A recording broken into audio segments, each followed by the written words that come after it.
Some stories stay with us longer than others.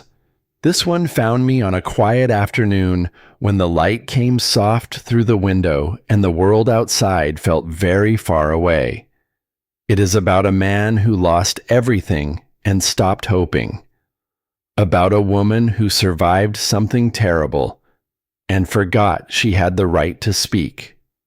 I share it now because I believe certain truths deserve telling.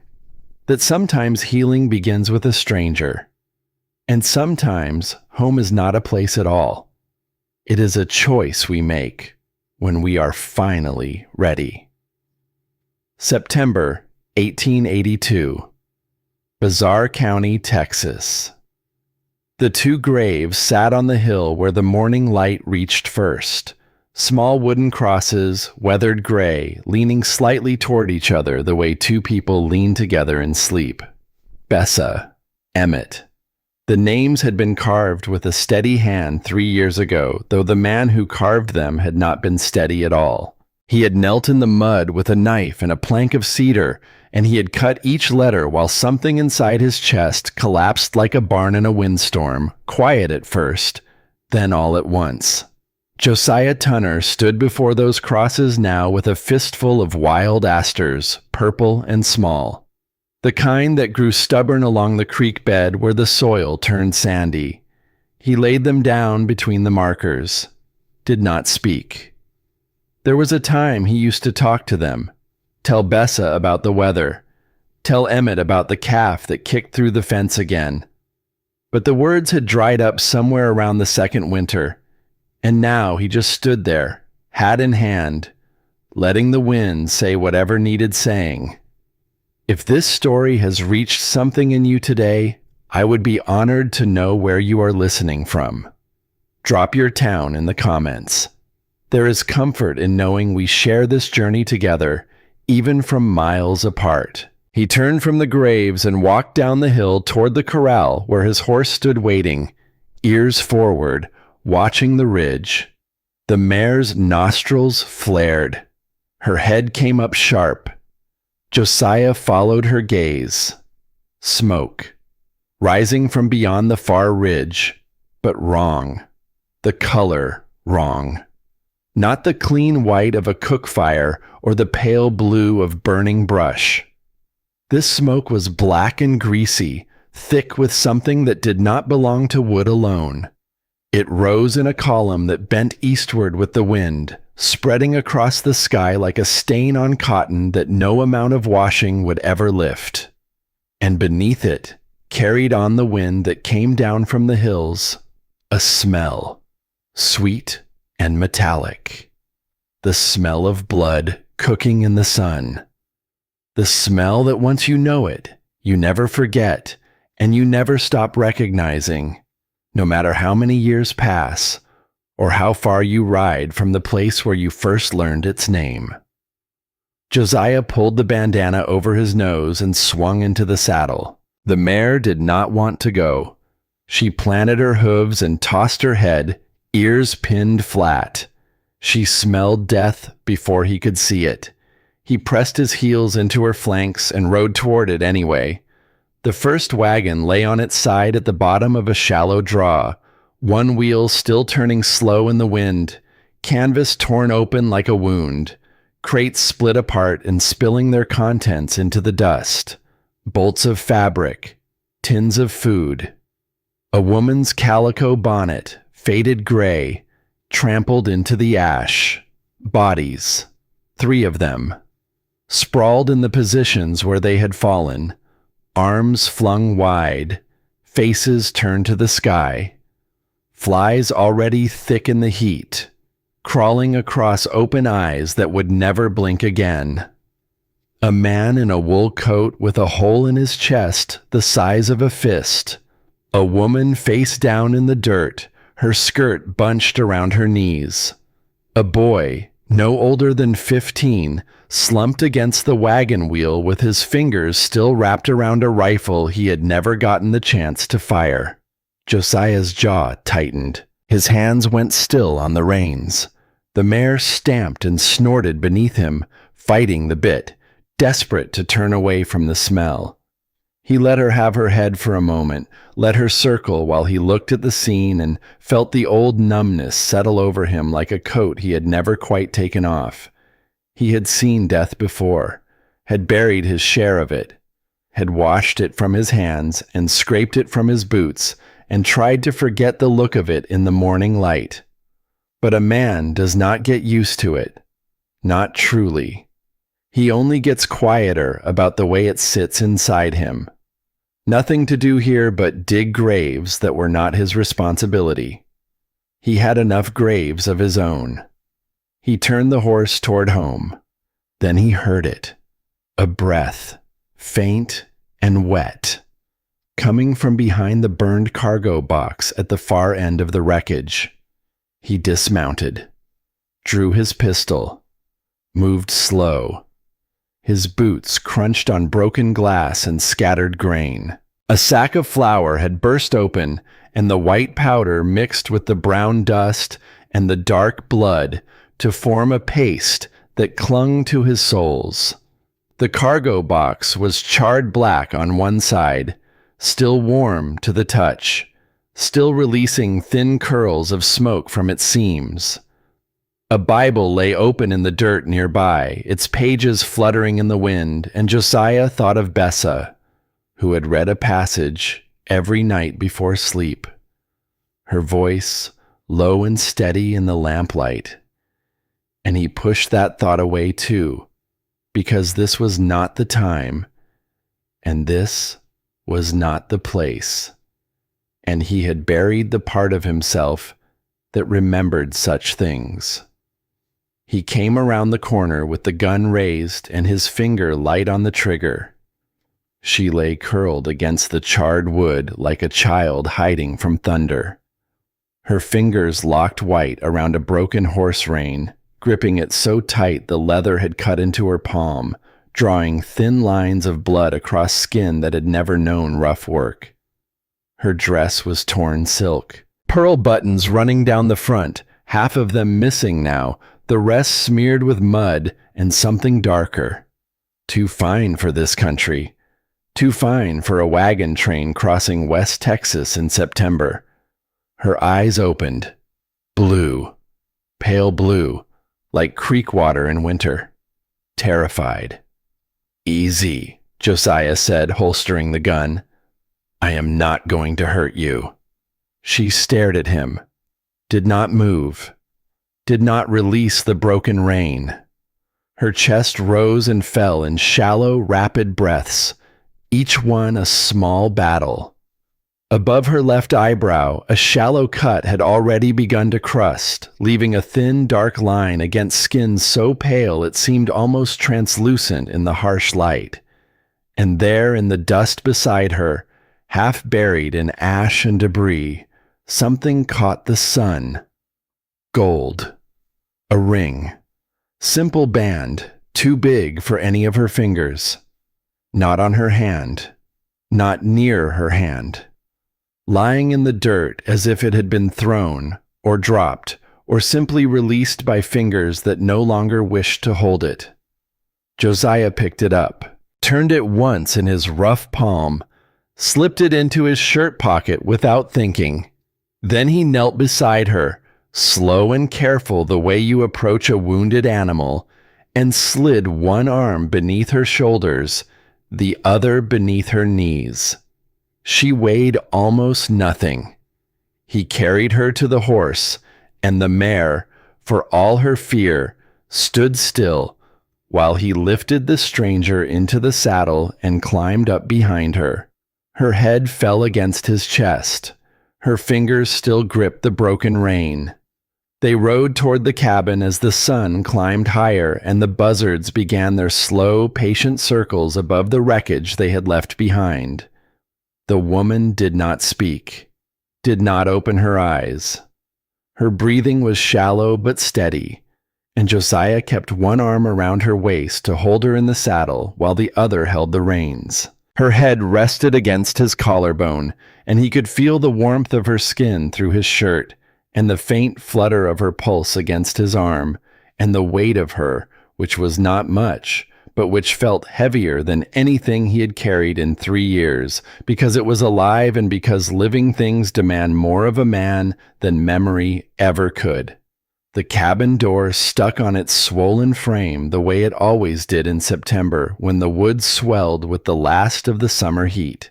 Josiah kicked it open with his boot, the woman still limp in his arms, her head lolling against his shoulder. A strand of dark hair fell across her face, stuck to the blood that had dried along her temple. Inside smelled like dust and cold coffee and 3 years of silence pressing against the walls. No lamp lit, no fire. Just afternoon light cutting through the single window, falling in a pale rectangle across the bed where Bessa used to sleep. The floorboards creaked beneath his weight. A spider had spun its web in the corner above the stove, and it trembled as the air shifted with his passing.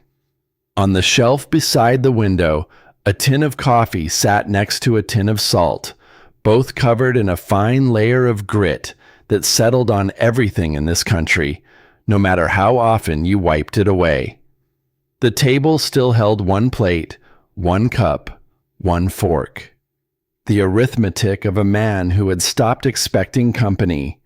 He laid the stranger down on that bed. The quilt beneath her was faded patchwork, sewn by Bessa's hands during the winter before Emmett was born. Blue squares and white squares and a border of tiny red flowers that Bessa had embroidered herself, squinting by lamplight, laughing at how crooked her stitches were. Josiah had not washed that quilt in 3 years, had not slept beneath it, had not touched it except to smooth it flat each morning out of a habit he could not break. Now a stranger's blood was seeping into the fabric, and something in his chest turned over at the sight of it, though he could not have said whether it was grief or something else entirely. He crossed to the stove, pumped water into the cast-iron kettle. His hands moved without thinking, the way they used to when Emmett ran fevers, when Bessa needed cool cloths those last terrible nights. He shook the memory loose the way a horse shakes off flies, quick, hard, before it could settle. Water heated. He tore a flour sack into strips, carried the chipped enamel basin to the bedside. The woman's face was pale beneath the grime, cheekbones sharp, lips cracked dry. He dabbed at the cut above her eyebrow, slow and careful. The skin there, thin as paper. Her hands lay open on Bessa's quilt. Soft palms. No calluses. Nails shaped and even, though broken now and rimmed with dirt. These were not hands that scrubbed floors or worked fields. These were not hands that kneaded dough or wrung out washing or gripped a hoe handle in the summer heat. These were hands that held teacups, turned pages, wrote letters in careful script on cream-colored paper. What was a woman with hands like these doing in a freight wagon crossing West Texas? "Easy now," he said, low, talking to himself as much as to her. "You are all right. You are all right." The fire in the stove burned down to embers. Orange light crawled across the floorboards, then faded. Josiah did not add wood. He just sat in the chair by the bed. Bessa's mending chair. The one with the armrests worn smooth from years of use. He sat and watched the stranger breathe. Her chest rose, fell, rose again. Hours passed. Stars wheeled past the window. A coyote called somewhere in the hills and another answered, their voices weaving together in the darkness like threads in a loom. Josiah's chin dropped to his chest. He jerked awake to gray light. Dawn. The woman's eyes were open, blue, pale blue, fixed on his face. Her fingers had curled into the quilt, knuckles white against the faded flowers. Where? Her voice cracked like dry wood. She swallowed, tried again. "Where am I?" "My place," Josiah said. He kept his voice low, his hands visible on his knees. "Found you at the wagons. You are safe here." She stared at him. Something moved behind those eyes. Calculation, fear, decision. 3 things passing across her face in the space of a single breath. "Miriam," she said. "My name is Miriam." Josiah nodded slow, but he had spent 15 years reading men across poker tables and cattle deals, watching the way a jaw tightened around a lie, the way eyes shifted when a mouth said one thing and a heart said another. He knew a false name when he heard one. He did not press. Some things took time.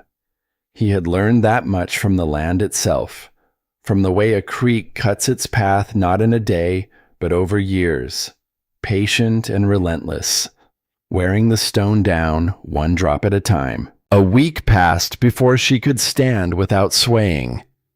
The woman who called herself Miriam ate when Josiah brought food, slept when exhaustion pulled her under, spoke only in fragments. "Where you from?" "East." "Got family waiting?" A pause. "No." "The folks in that wagon, they kin?" Another pause. Longer. "No." Josiah stopped asking.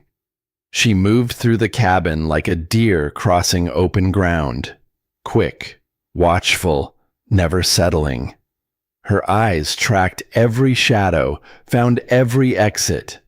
The window, the door, the gap between the stove and the wall where a body might squeeze through if desperate enough.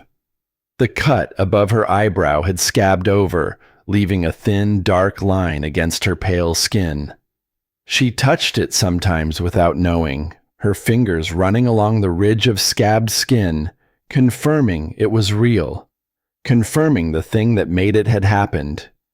She ate with her back pressed against the corner, tin cup of broth clutched in both hands, steam rising past her face. She did not look at the food. She looked at him. Josiah pretended not to notice. He mended harness at the table, keeping his hands busy, keeping his eyes down, giving her space to breathe without feeling watched. But he saw. He saw the way her shoulders drew up when he stood too fast, the way her fingers tightened on the cup when his boots scraped the floor. She watched him the way something wounded watches anything that moves, not with malice, but with the bone-deep certainty that the next blow is always coming. He had seen that look before, on horses beaten by previous owners, on dogs that flinched when you raised a hand to pet them. Something in his chest turned over, heavy and slow. He pushed it down. 8th morning, sun just clearing the ridge. Josiah pulled on his boots and reached for the Winchester by the door. The woman went still. The cup in her hand stopped halfway to her mouth. Her entire body locked, rigid, like a rabbit caught in open ground with a hawk's shadow passing overhead. "Coyotes," Josiah said. He made sure she could see his face, see his hands. "Been circling the henhouse 3 nights running. I am going to walk out to the fence line and fire a shot, scare them off." He looked at her straight. "You hear the noise. Do not pay it any mind. Nothing coming for you. Understand?" She gave a small nod, her knuckles white on the tin cup. "I will be back in 5 minutes," he said. "Door stays open. You need to leave. You leave." He stepped outside. The morning air bit cold against his face, dew on the grass, mist hanging low in the valley. He walked past the chicken coop, past the empty corral, to the fence line where the land dropped away toward the creek. 2 shapes moved in the brush below, gray, slinking. One turned its head, yellow eyes catching the early light. Josiah raised the rifle, sighted down the barrel, squeezed. The shot cracked across the valley. Birds exploded from the cottonwoods. The coyotes scattered, gone before the echo died. He lowered the Winchester, stood there a moment, letting the silence settle back over the land. Then he turned and walked to the cabin. The door hung open where he had left it. He stepped inside. The tin cup lay on its side on the floor, broth pooling across the boards. The chair knocked back. The corner where she had been sitting, empty. His eyes found her. She was wedged between the stove and the wall, knees drawn to her chest, arms wrapped around herself, fingers clawing at the rough wood behind her. Her whole body shook. Small convulsive tremors that ran through her like wind through wheat. Her eyes were open, but not seeing, fixed on something that was not in this room, something that lived only in memory, the massacre, the gunfire. Whatever she had heard in those wagons, whatever she had seen, it was playing behind her eyes right now, real as the day it happened. Josiah knew that place. He had lived there himself.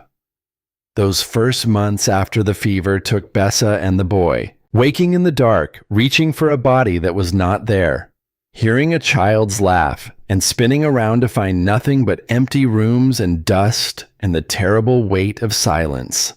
He had stood in this very cabin, in this very spot, and felt the walls close in until he could not breathe, could not think, could not remember why a man would choose to keep living when the only two reasons he had were buried on the hill. He had survived it, not by fighting it, not by willing it away, just by being still and letting it pass and trusting that the next breath would come even when the last one felt like it might be the final one. Slow. Move slow. He crossed to the table, set the Winchester down, barrel pointing away from her, stepped back, kept his hands visible, palms open. Then he lowered himself to the floor, sat with his back against the opposite wall, 3 feet between them, maybe 4. He did not touch her, did not speak, just sat there, breathing steady, letting her know she was not alone, without crowding the air she needed. The shaking continued. Her breath came in short, ragged pulls. A sound escaped her throat. Not a word, just a sound, raw and small and broken. The kind of sound that comes from a place so deep inside a person that they did not know it existed until something tore it open. Josiah waited. Minutes passed. The morning light shifted across the floor, climbing the far wall. Outside, a meadowlark called once, twice. The world going on as if nothing had happened. Gradually the tremors slowed. Her breathing deepened. Her fingers uncurled from the wall, leaving faint scratches in the wood. She looked at him. Really looked. Eyes wet, red-rimmed, but present now.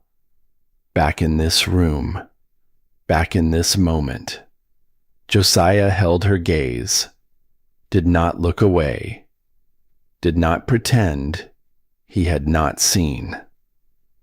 "I am not going to hurt you," he said, low and simple, the way you would talk to something wild. "Nobody is going to hurt you here."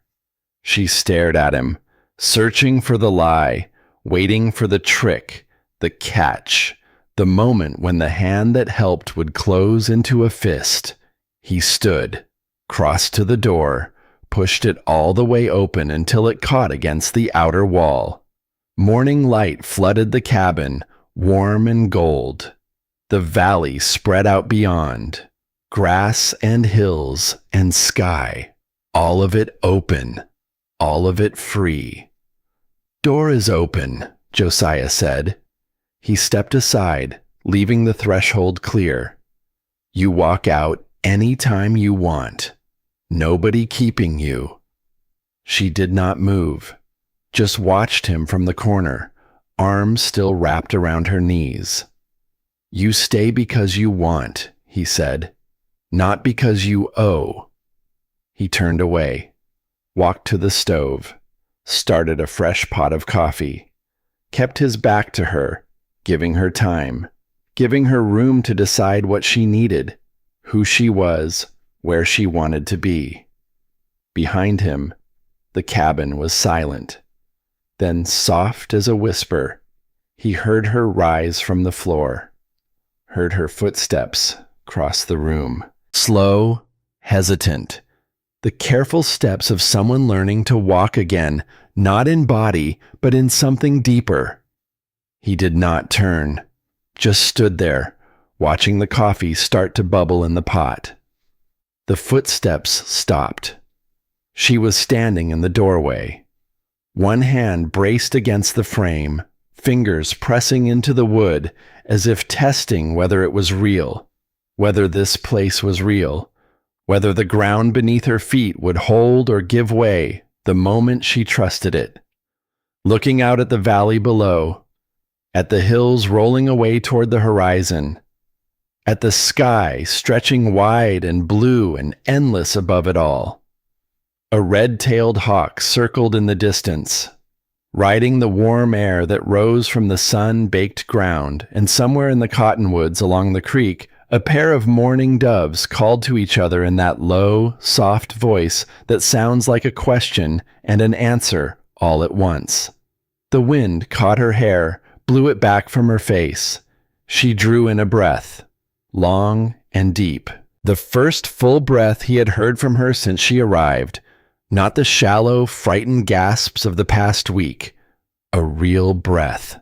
The kind that fills the lungs completely and pushes out something old and heavy and held too long. Then she turned, walked back inside, sat down at the table. Josiah poured 2 cups of coffee, set one in front of her, sat down across the table with the other. Neither of them spoke. The steam rose between them, curling in the morning light. Outside, the meadowlark called again. "Miriam," Josiah said finally, "quiet." She looked up. "That is not your real name, is it?" She did not answer, just wrapped her fingers around the coffee cup and looked out the open door at the valley below, at the light falling golden across the hills, at the wide and patient land that asked nothing of her except that she breathe. Josiah let it go. Some things took time. He had learned that much from breaking horses and mending fences and waiting out long winters when the snow buried the world and the only thing a man could do was sit by the fire and trust that spring would come. Patience was not just a virtue on the frontier. It was survival. He drank his coffee. She drank hers. The steam curled between them, thinning as it rose, disappearing into the warm air of the cabin. The fire popped once in the stove. A log shifted and settled. Through the window, the sun climbed higher, burning off the last of the morning mist. And the valley below turned golden, then green, then golden again as clouds moved across the sky. In his shirt pocket, the gold ring pressed against his chest, warm from his body heat. He had forgotten about it until now, a ring too big for her finger, found in the dirt beside her, not worn, but discarded. It was a question he did not yet know how to ask, and she was an answer he did not yet know how to read. But the morning kept coming, and the coffee kept steaming, and the world outside kept turning, patient as it ever was. The days that followed moved slow, each one a little easier than the last, each one a small act of faith that neither of them named out loud.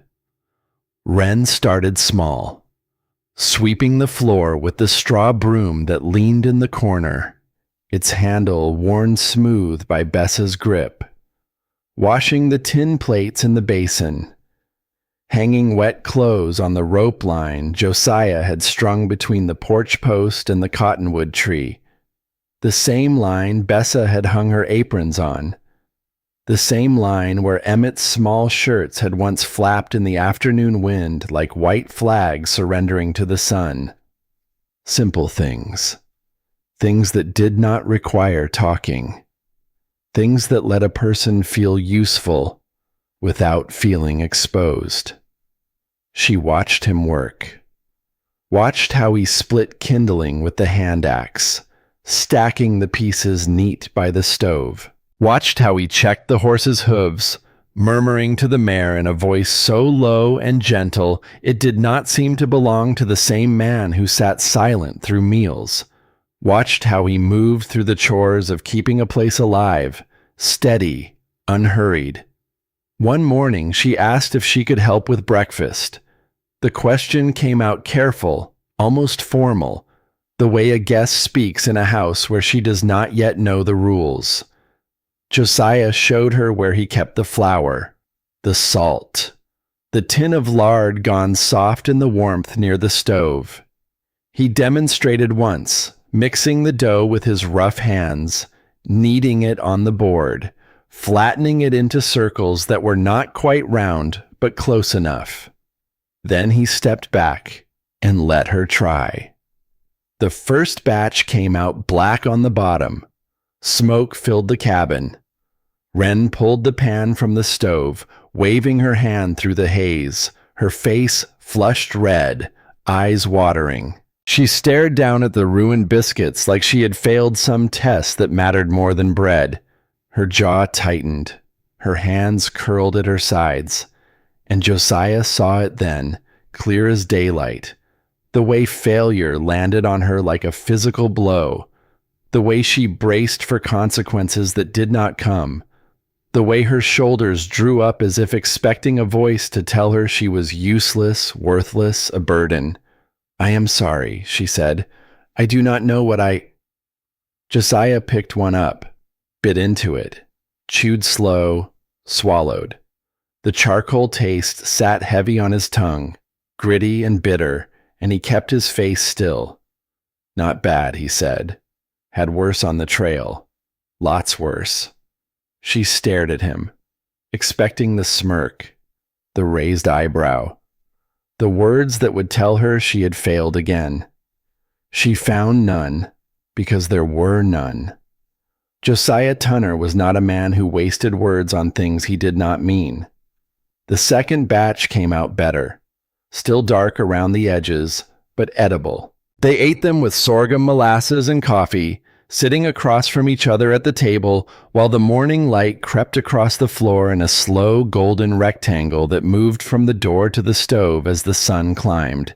She ate with her hands in her lap between bites, sitting straight, proper, the posture of a woman trained in parlors, not kitchens. But her eyes had softened, just slightly, just enough. She started humming while she worked, did not seem to notice she was doing it.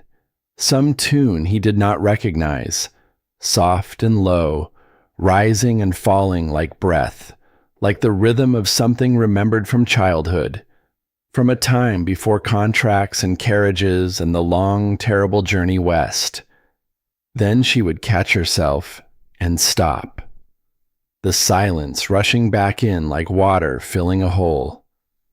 Josiah did not mention it, just kept mending the harness in his lap, threading the leather through the brass buckle, letting her fill the quiet however she needed.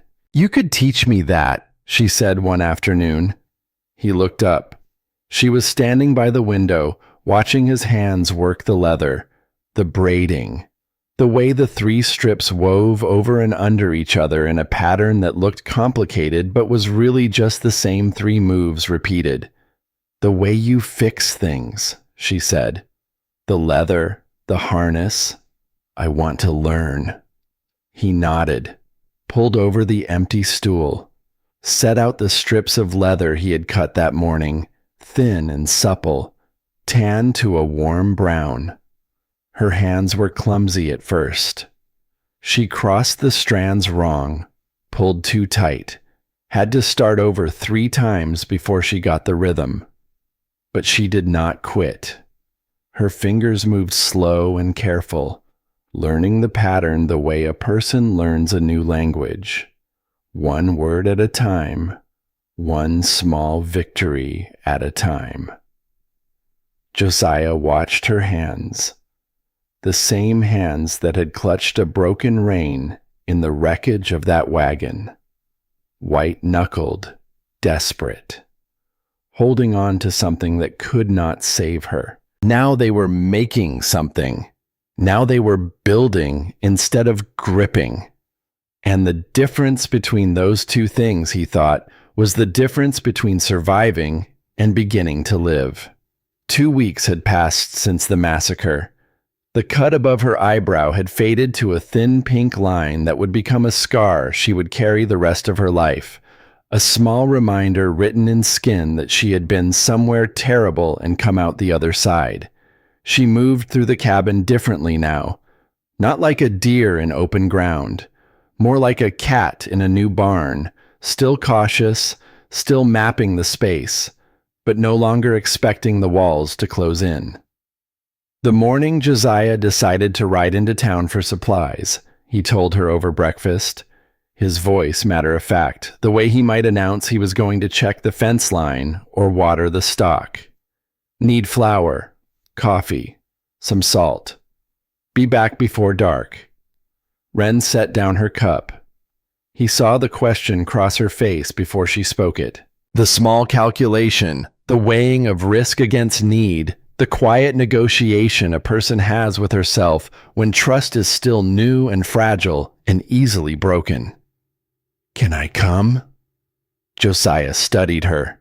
She had not left the cabin since the morning he had carried her through its door, had not seen another human face besides his. The world beyond the porch was still an unknown country, full of questions she was not ready to answer and eyes she was not ready to meet. "If you want," he said, "nobody is going to make you." She went to the bedroom, came out wearing the calico dress Josiah had pulled from Bess's trunk, the blue one with the white collar, faded from years of washing but clean and whole. It fit her poorly, too wide in the shoulders, too short at the wrists, but she had cinched it at the waist with a length of rope and brushed her dark hair back from her face.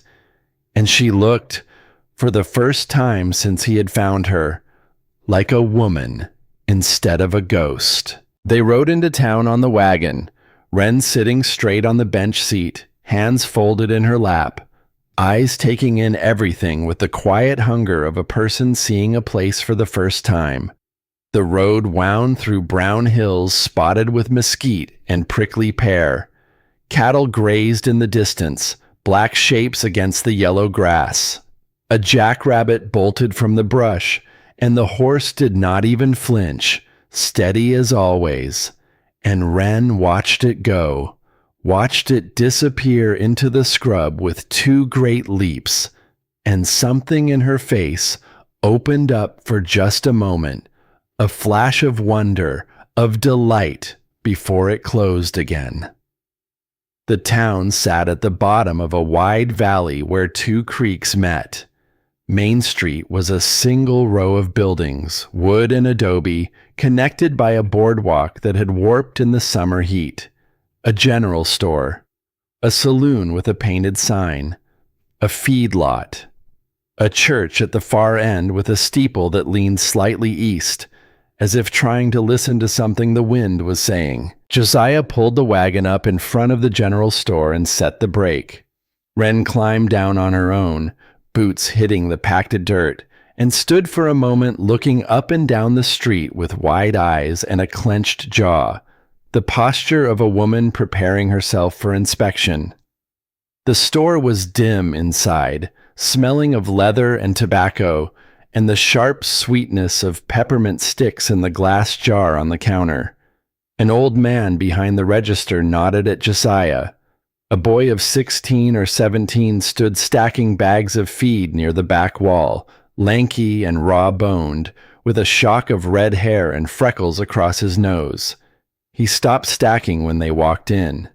His eyes went to Wren, to her face first, then down to the dress that did not fit.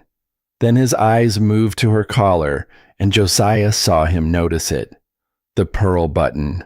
One single pearl button, still attached to the lace collar of a silk undergarment visible at her neckline. The rest of the silk dress had been burned and thrown away, but that one button had survived, sitting at her throat like a small white beacon broadcasting a message about origin and class and money that had no business being in a general store in West Texas. The boy's eyes lingered. Then he looked at Josiah, then back at Wren. Then he turned to stacking feed, but slower now, with the careful attention of someone filing information away for later use. Josiah noted it, said nothing, loaded the wagon with flour, salt, coffee, a tin of peaches, a new box of cartridges for the Winchester. He paid with coins from a leather pouch that was getting lighter by the month. They were loading the last sack of flour when the voice came from behind them, sharp and carrying the authority of a woman who has appointed herself the moral compass of a community. "Mr. Tunner." Josiah turned. "Mrs." Lenora Grady stood on the boardwalk in a black dress buttoned to the throat, a hat pinned to her gray hair with a silver brooch, her back straight as a fence post. She was a widow of 12 years, owner of the largest house in town, treasurer of the church fund, and the woman whose opinion carried more weight in this valley than the sheriff's badge or the preacher's Bible. She looked at Josiah. Then she looked at Wren. Her gaze moved over the borrowed dress, the rope belt, the dark hair, the pale face, the way Wren stood just slightly behind Josiah, as if trying to become invisible. "And who is this Mr. Tunner?" The question was polite in form, but not in intent. It landed in the space between them like a stone dropped into still water, sending ripples in every direction. "She is staying with me for a time," Josiah said. Flat, neutral.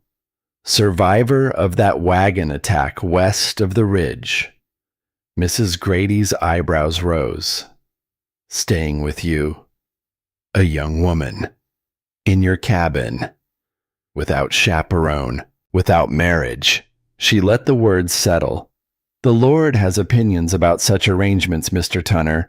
The Lord can take that up with me directly," Josiah said. He turned back to the wagon. Mrs. Grady did not move. Her eyes stayed on Wren. "I trust you will do the decent thing," Mrs. Grady said. "This town has standards." She turned on her heel and walked back up the boardwalk, her boots clicking on the warped wood. Wren stood very still beside the wagon. Her hands had not moved from her waist, but the color had drained from her face, and Josiah could see the faint tremor in her lower lip, the quick swallow, the way her eyes dropped to the ground, the way they had dropped in those first days at the cabin. "She is not wrong," Wren said quietly. "About what people will think." "People think all kinds of things," Josiah said. He climbed onto the wagon, held out his hand. "Does not make them true." Wren looked at his hand. Rough, calloused, open. She took it and climbed up beside him, and they rode out of town in silence, but it was a different kind of silence than before, heavier, carrying the weight of a question that had not been asked and an answer that had not been given, and the knowledge, shared between them without a single word, that the world outside the cabin was not as patient as the world within it. That evening, after supper, Wren was hanging the washing on the line behind the cabin when she stopped. Her hands went still on the wet shirt she was pinning. She stood there, looking up the hill, And Josiah, watching from the porch where he sat cleaning the rifle, followed her gaze. The two crosses on the hill, Bessa and Emmett, catching the last of the evening light, casting long shadows down the slope. Wren came inside, sat at the table, picked up the leather she had been braiding. Her fingers found their rhythm, over and under,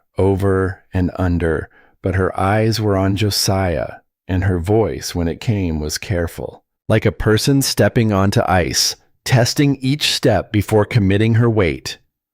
"The graves," she said. Josiah's hands went still on the rifle barrel. "Out back," she continued. "I saw them when I was hanging the washing. There are 2 markers." He set the rifle down, picked up the cleaning rag, put it down again. His hands did not seem to know what to do with themselves, and that was rare for a man who always knew what to do with his hands. "Bessa," he said finally, "and the boy, Emmett." The names came out rough, like stones pulled from deep ground, stones that had been buried so long they had forgotten what sunlight felt like. Fever took them both inside a week. 3 years ago, come spring. The cabin was quiet. The fire crackled in the stove, low and orange.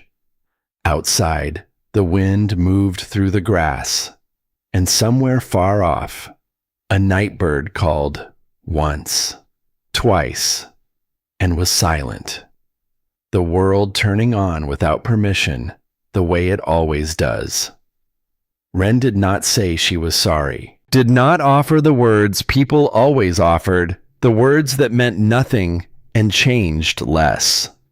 She did not say that time heals, or that God has a plan, or that they were in a better place.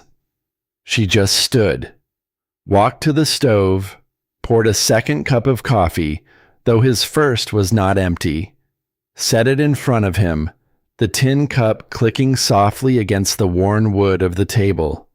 Then she sat back down and picked up the leather braid. They worked in silence. The fire cracked and settled. The wind picked up and died and picked up again. And Josiah raised the cup and drank. The coffee was bitter and strong, the way he made it, the way Bessa used to complain about. His chest ached, but it was a different kind of ache now. Not the sharp thing that had lived there for 3 years, the blade that turned every time he breathed. Something softer, something that might, given time, become bearable.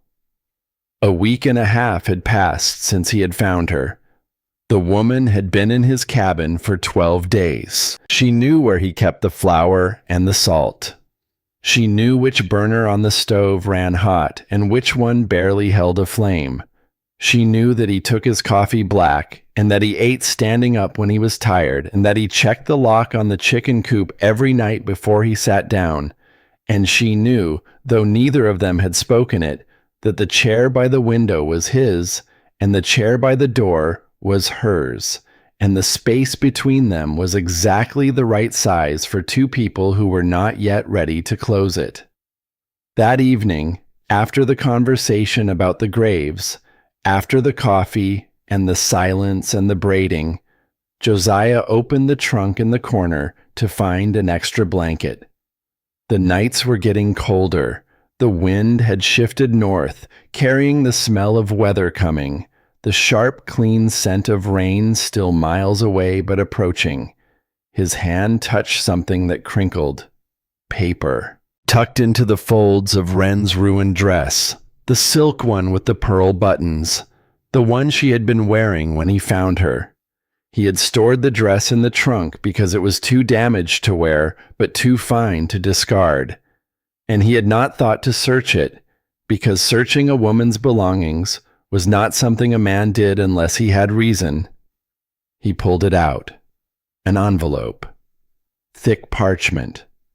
A wax seal pressed into the flap, dark red, stamped with initials he did not recognize. GP. Josiah turned the envelope over in his hands. He should not open it.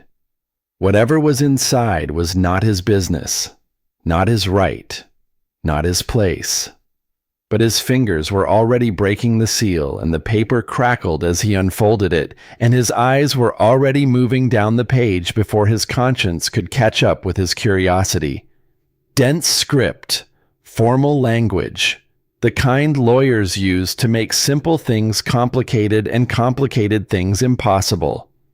His eyes caught words, phrases. Contracted bride, Wren Holloway, age 26, of Philadelphia, Pennsylvania. Sum of $500, paid in full. To be delivered to Garrett Pardo, of Pardo Ranch, Bazaar County, Texas. Josiah read it twice. A second time. His hands, which had been steady through gunshots and fevers and the digging of 2 graves in frozen ground, had stopped steady by the third pass. $500, more than his ranch had made in the past 2 years combined. Someone had paid that much for this woman, paid for her the way you pay for livestock at auction, like property to be delivered. He looked at the signature at the bottom, James Holloway, her father. The handwriting was careful, precise, the kind of penmanship a man learned in business, in the signing of contracts that traded one thing for another. 2 weeks she had been here. 2 weeks of burned biscuits and coffee at dawn, and the slow, quiet work of learning to trust. 2 weeks of watching her come back to life, piece by piece, like a garden after drought. And the whole time she had been carrying this paper, this contract, this sentence. Josiah folded the letter, tucked it into his shirt pocket, beside the gold ring that had been there since the day he found her. Closed the trunk. He walked out to the porch and sat down on the top step. The sun hung low over the ridge, painting the sky in bands of red and gold that faded to purple at the edges. Chickens scratched in the yard, pecking at the hard dirt, finding whatever it was that chickens find. The orphan calf bawled from the corral, demanding its supper. A crow called from the cottonwood tree, then lifted into the darkening sky, black wings against the orange light. Josiah waited. He was good at waiting. Had been doing it for 3 years. He heard her footsteps before he saw her. The creak of the cabin door. The soft pad of bare feet on wood. She came around to face him, stood at the bottom of the steps, wiping her hands on her apron. Bessa's apron. The one with the faded blue flowers. Her eyes found his face, then dropped to his chest, to the corner of paper visible above his shirt pocket. The color drained from her cheeks. "Where did you—" Her voice caught. "Trunk," Josiah said. He pulled the letter out, held it up between 2 fingers, looking for a blanket. "Nights are getting cold." She stood frozen. Her hands trembled at her sides. She clasped them together, knuckles going white. "I was going to tell you," she said. "Were you?" "I did not know how." Her voice cracked. "I did not know if you would... if I would..." "What?" She did not answer. Just stood there, shoulders hunched, like she was bracing for a blow that had not landed yet but always had before. Josiah unfolded the letter. Read the name at the top out loud. Wren Holloway. She flinched. The same way she had flinched at the gunshot. The same way she had flinched every time he moved too fast in those first days. "That your real name?" A long pause. The wind moved through the grass. A nighthawk swept low over the valley, its wings cutting the silence. "Yes," she whispered. And this Garrett Pardo, he paid $500 for you." The words landed between them like something heavy dropped from a height. Wren's face twisted, not with fear, with something worse. Shame. The deep, corroding shame of a person who has been made into a transaction, a line item, a number in a ledger. My father owed money. The words came out rushed now, tumbling over each other like water breaking through a dam. A lot of money. The business was failing. Creditors at the door every week, threatening to take the house, take everything. He tried to borrow more, but nobody would lend. She stopped, pressed her hand to her mouth, steadied herself. And then Garrett Pardo came along. Rich rancher from Texas, looking for a wife. He had seen my photograph somewhere. I do not even know where. He wrote to my father, made an offer. Her voice dropped. $500. Enough to cover the worst of the debts. Enough to save them. Save them, Josiah repeated. Not you. Wren's jaw tightened. Something flashed behind her eyes, quick and hot, and then gone, like heat lightning over the prairie. I was the payment. The word hung between them. Payment. Heavy as iron, cold as the evening air that was settling now into the valley, pooling in the low places, rising from the creek. Did you have a choice? I was 26, unmarried, living in my father's house, eating his food, wearing clothes he bought. She laughed, but it was a bitter sound, sharp-edged and hollow. Nothing like the sound she would make later. Nothing like the laugh that would come when a muddy calf and a fallen man taught her that joy was still possible. What choice did I have? He signed the contract, had it notarized. By the time he told me, the carriage was already waiting outside to take me to the train station. And your mother cried, kissed my cheek, told me to be grateful. Her voice went flat, empty. The voice of someone reciting facts about a person who used to be herself, but was not anymore. At least I would have a roof over my head. At least I would be provided for. Josiah looked at her, standing in the dying light, arms wrapped around herself, chin lifted but eyes wet. The same woman who had burned biscuits and was learning to braid leather and drank coffee too strong without complaining. Paper did not change that. Paper was just paper. But he could see what it had done to her. Could see the weight of it pressing down on her shoulders, bending her spine, making her smaller than she was. You going to send me back? Her voice came small and tight. The voice of a woman who has been asking that question in one form or another her entire life. Are you going to send me away? Josiah stood up, walked down the steps, stopped in front of her, close enough to touch, though he did not touch her. Would not. Not until she was ready. Not until she asked. Not mine to send, he said. Never was. She stared at him, waiting for the condition, the price, the part where he told her what she owed in return, because in her experience, no kindness had ever come without a ledger attached. Then what? Reckon that is up to you. Wren's breath caught.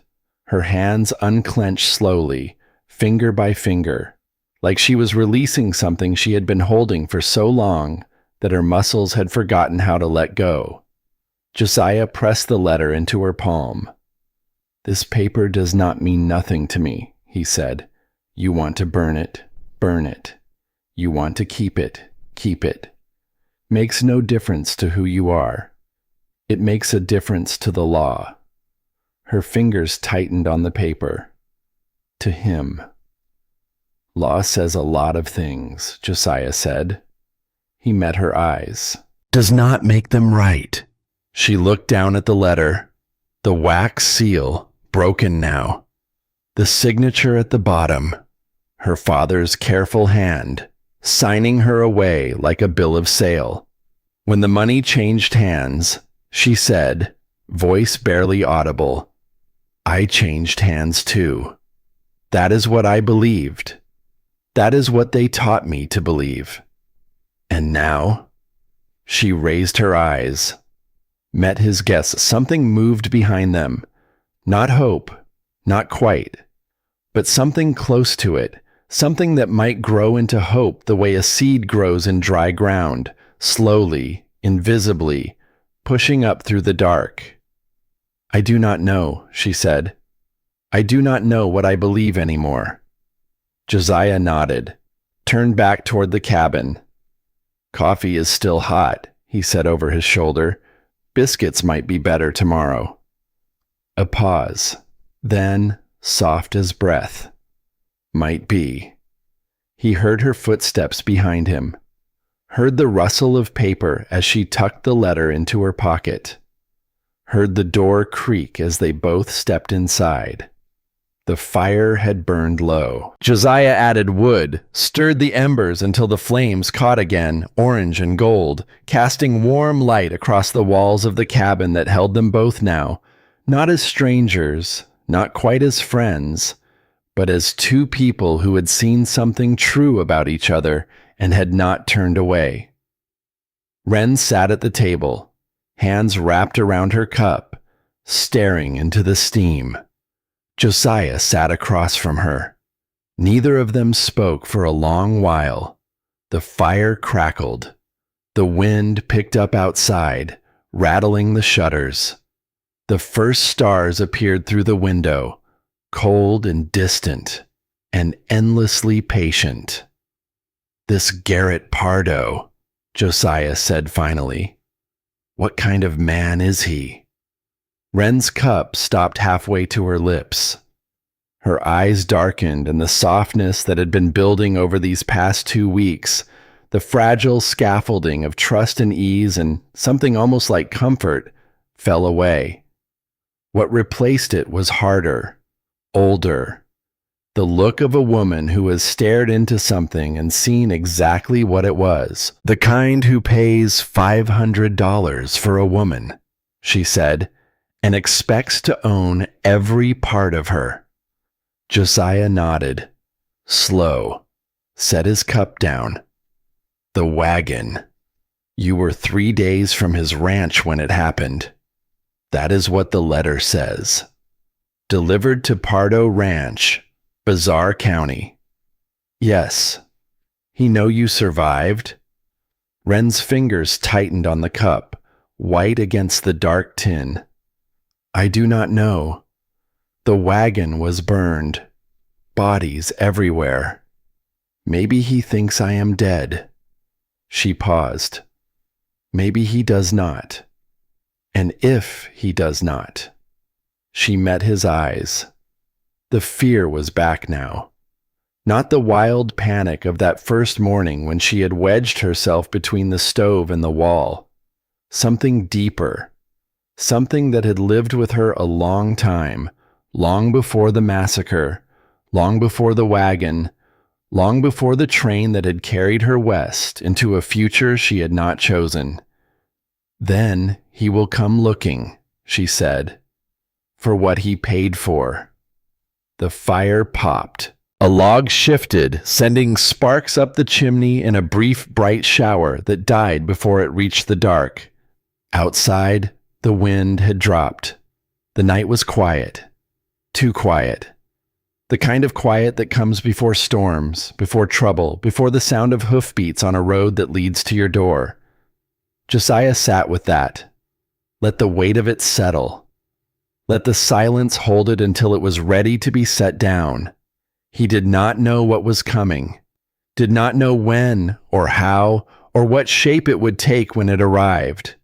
But he knew, with the certainty of a man who has lived long enough to recognize the smell of weather before it breaks, that the quiet days were ending. that something was moving toward them across the wide brown land, something with money and papers and the law on its side. And he knew something else too, though he would not have said it out loud, not yet, not with words, because some things are too new and too fragile for language. He knew that when it came, whatever it was, he would not be standing aside. The stars were still turning, and the woman across the table was still there, still choosing to be there, and that, for now, was enough. Something changed after the night of the letter. Not all at once. Not in any way a person could point to and say there, that is where it happened. But the air between them shifted, the way air shifts before a season turns, carrying something new inside it that you cannot name, but can feel against your skin. Wren stopped hiding. Not from Josiah.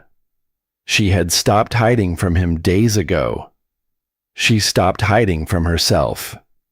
She talked now. Not much. Not in the long, flowing sentences of a woman who has been saving up words, but in pieces. Small offerings laid on the table between chores, between silences, between the rhythms of a life that was beginning, slowly and carefully, to feel like something shared. She told him about Philadelphia, about the house on Chestnut Street with the green shutters and the iron gate that squeaked when you opened it, a sound her father never fixed because he said it let him know when someone was coming. About the library on the second floor where she had spent most of her childhood, curled in a chair by the window, reading novels that her mother said would give her unrealistic expectations about men and the world and everything in between. About the way the gas lamps on the street made the fog glow orange on winter evenings, and how she used to stand at her bedroom window and watch the carriages pass below, their lanterns floating through the mist like small boats on a dark river. She told him about the piano lessons she had hated and the drawing lessons she had loved. About the dress she had worn to her first dance at 17, pale yellow silk with lace at the cuffs, and how she had stood against the wall all evening because no one had asked her to dance, and she had been too proud to look like she minded. She told him these things the way a person empties a room they are leaving, carefully, one piece at a time, lifting each memory and turning it in the light before setting it down. Josiah listened. He was good at listening. Had been practicing it for 3 years in this cabin where there was no one to listen to but the wind and the creak of the floorboards settling in the cold. The mornings found a pattern. Coffee at dawn, strong and black. Biscuits that were getting better, though she still burned 1 in 3 and Josiah still ate them without comment. Chores divided between them without discussion, the work sorting itself out the way work does when 2 people pay attention to what needs doing. He split wood and mended fence and checked the stock. She swept and cooked and hung washing and tended the kitchen garden that had gone wild in the 3 years since Bess's death, pulling weeds from between the rows of squash and beans that had somehow survived their own neglect. And in the afternoons, when the heat pressed down and the work slowed, they shared the quiet. Josiah at the table with the harness. Wren at the window with the leather braid, her fingers moving in the over and under pattern she had mastered now, producing braids that were tight and even and strong. Sometimes she hummed. Sometimes she did not. Both were fine. One afternoon she asked about the calf. The orphan in the corral, the rangy thing, all legs and panic, born 3 weeks early to a heifer that had not survived the birthing. Josiah had been feeding it by hand, bucket of milk twice a day. The calf did not trust him, skittered away every time he got close, pressing itself against the fence rails like it could squeeze through if it tried hard enough. "Can I help?" Wren stood at the corral fence, arms resting on the top rail, watching the calf watch Josiah with its wide, dark eyes. He handed her the bucket, showed her how to hold it low, how to keep still, how to let the animal come to her instead of going to it. The calf was suspicious, took 2 steps forward, 3 steps back. Its nose twitched. It could smell the milk, warm and rich. But the memory of being born into a world that had already taken something from it made it wary of anything offered freely. Wren waited, patient, still. The bucket held steady in both hands. The calf came, lowered its head, drank. Its rough tongue lapped at the milk, splashing it across Wren's wrists, soaking the cuffs of Bessa's dress. She did not pull away, did not flinch, just stood there, letting the animal feed, and the look on her face was something Josiah had not seen before. Not happiness exactly. Something quieter than happiness. Recognition. The recognition of one abandoned creature by another. The next morning, Josiah went to feed the calf alone. He climbed into the corral with the bucket, moved slow, spoke low. Easy, easy now. He got one hand on its neck, reached for the bucket with the other. The calf kicked. Its back hoof caught him square in the thigh. His boots slipped on the frost-slick mud. He went down hard, the bucket flying, milk splashing across his chest and face, his back hitting the ground with a wet, heavy thud that knocked the air from his lungs. He lay there, covered in mud and milk, staring up at the pale morning sky where a single cloud drifted east like a thought that had lost its way. Then he heard it. Laughter. He turned his head. Wren stood on the porch, one hand pressed to her mouth, shoulders shaking. The sound that came out of her was rusty and unpracticed, like something that had not been used in a long time and was not sure it still worked. It caught and stuttered and almost stopped, and then it broke free, rising up out of her like water from a spring, clear and full and entirely, unmistakably real. Josiah sat up, mud dripping from his hair, milk soaking through his shirt, and found himself smiling, actually smiling. His face almost did not remember how. The muscles felt stiff, uncertain, as if they were trying to recall the shape of something they had known once and forgotten. "That is not funny," he said. "It is," she managed, the laughter still bubbling up between her words. "It really is." He got to his feet, brushed at his shirt, which did nothing but smear the mud around. The calf had retreated to the far corner of the corral, watching him with what he could only describe as satisfaction. Wren was still laughing when he reached the porch, softer now, trailing off like the last notes of a song, but her eyes were bright, wet at the corners, a different kind of wet than he had seen before. "I am not much use, am I?" she said, catching her breath. "Standing here laughing while you do all the work." "You are learning," Josiah said. "That is more than most folks try." She looked at him. Something shifted in her face, the walls coming down. Not all of them. Not all at once. Just a little. Just enough for the light to get in. "Thank you," she said, "for not making me explain." He nodded. Did not need to ask what she meant. The calf bawled from the corral, demanding its breakfast. Josiah turned to go back, then stopped. "The braid you were working on," he said. "It is good. You have got steady hands." Wren looked down at her fingers, flexed them slowly. "They did not used to be steady," she said. "They used to shake all the time." She met his eyes. Now they are learning to make things instead of just holding on. Josiah held her gaze a moment longer than necessary. Then he walked back to the corral, found the overturned bucket, and started again with the calf.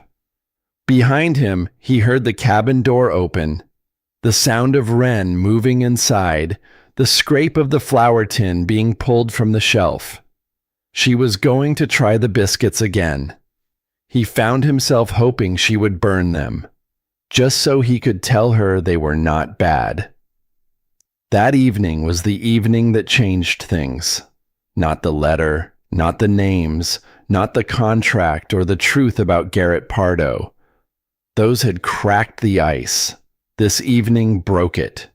The fire burned low in the stove. The supper dishes sat washed and stacked on the shelf. Wren was at the table, practicing the 3-strand braid on a longer piece of leather, working by lamplight. Josiah sat across from her, cleaning the rifle with an oiled rag, the familiar smell of gun oil mixing with wood smoke, and the last trace of coffee. The quiet between them had become something they both trusted, a place they could rest without needing to fill it. Then Wren's hand stopped on the leather.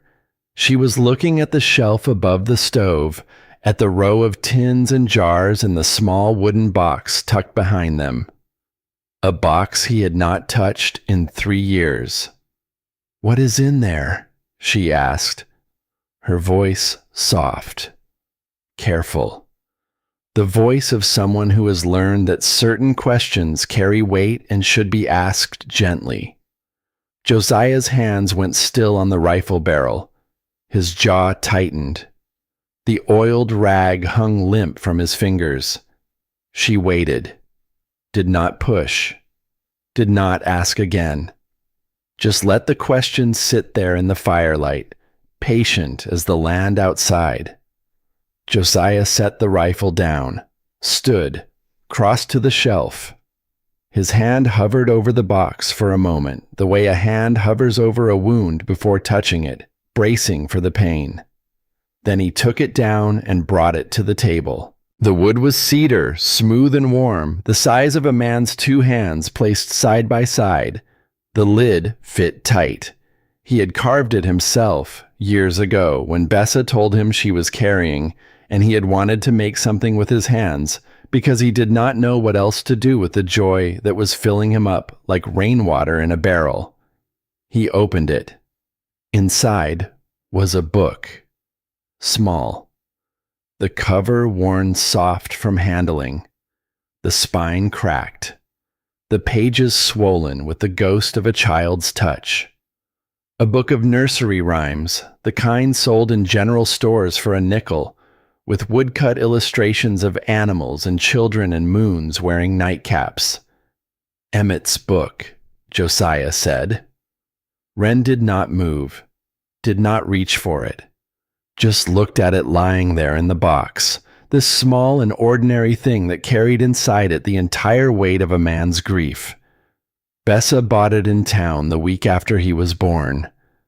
Josiah's voice came out rough, each word scraped from somewhere deep. I used to read it to him every night, same pages, same pictures. He would point at the cow jumping over the moon and laugh, every single time, like it was brand new, like it was the funniest thing he had ever seen. His hands were trembling. He pressed them flat against the table. Last night, before the fever took him, he asked me to read it. Josiah's voice broke on the word read, the way a branch breaks under snow, not all at once, but with a slow splintering sound that you can hear coming, but cannot stop. I told him tomorrow. I was tired. I said, go to sleep. I will read it tomorrow. The cabin was silent except for the fire and the wind and the sound of a man trying to breathe through something that had been sitting on his chest for 3 years. There was no tomorrow. The words fell into the room like stones into deep water, heavy, final, sending ripples that would not stop. Josiah pressed his palms against his eyes.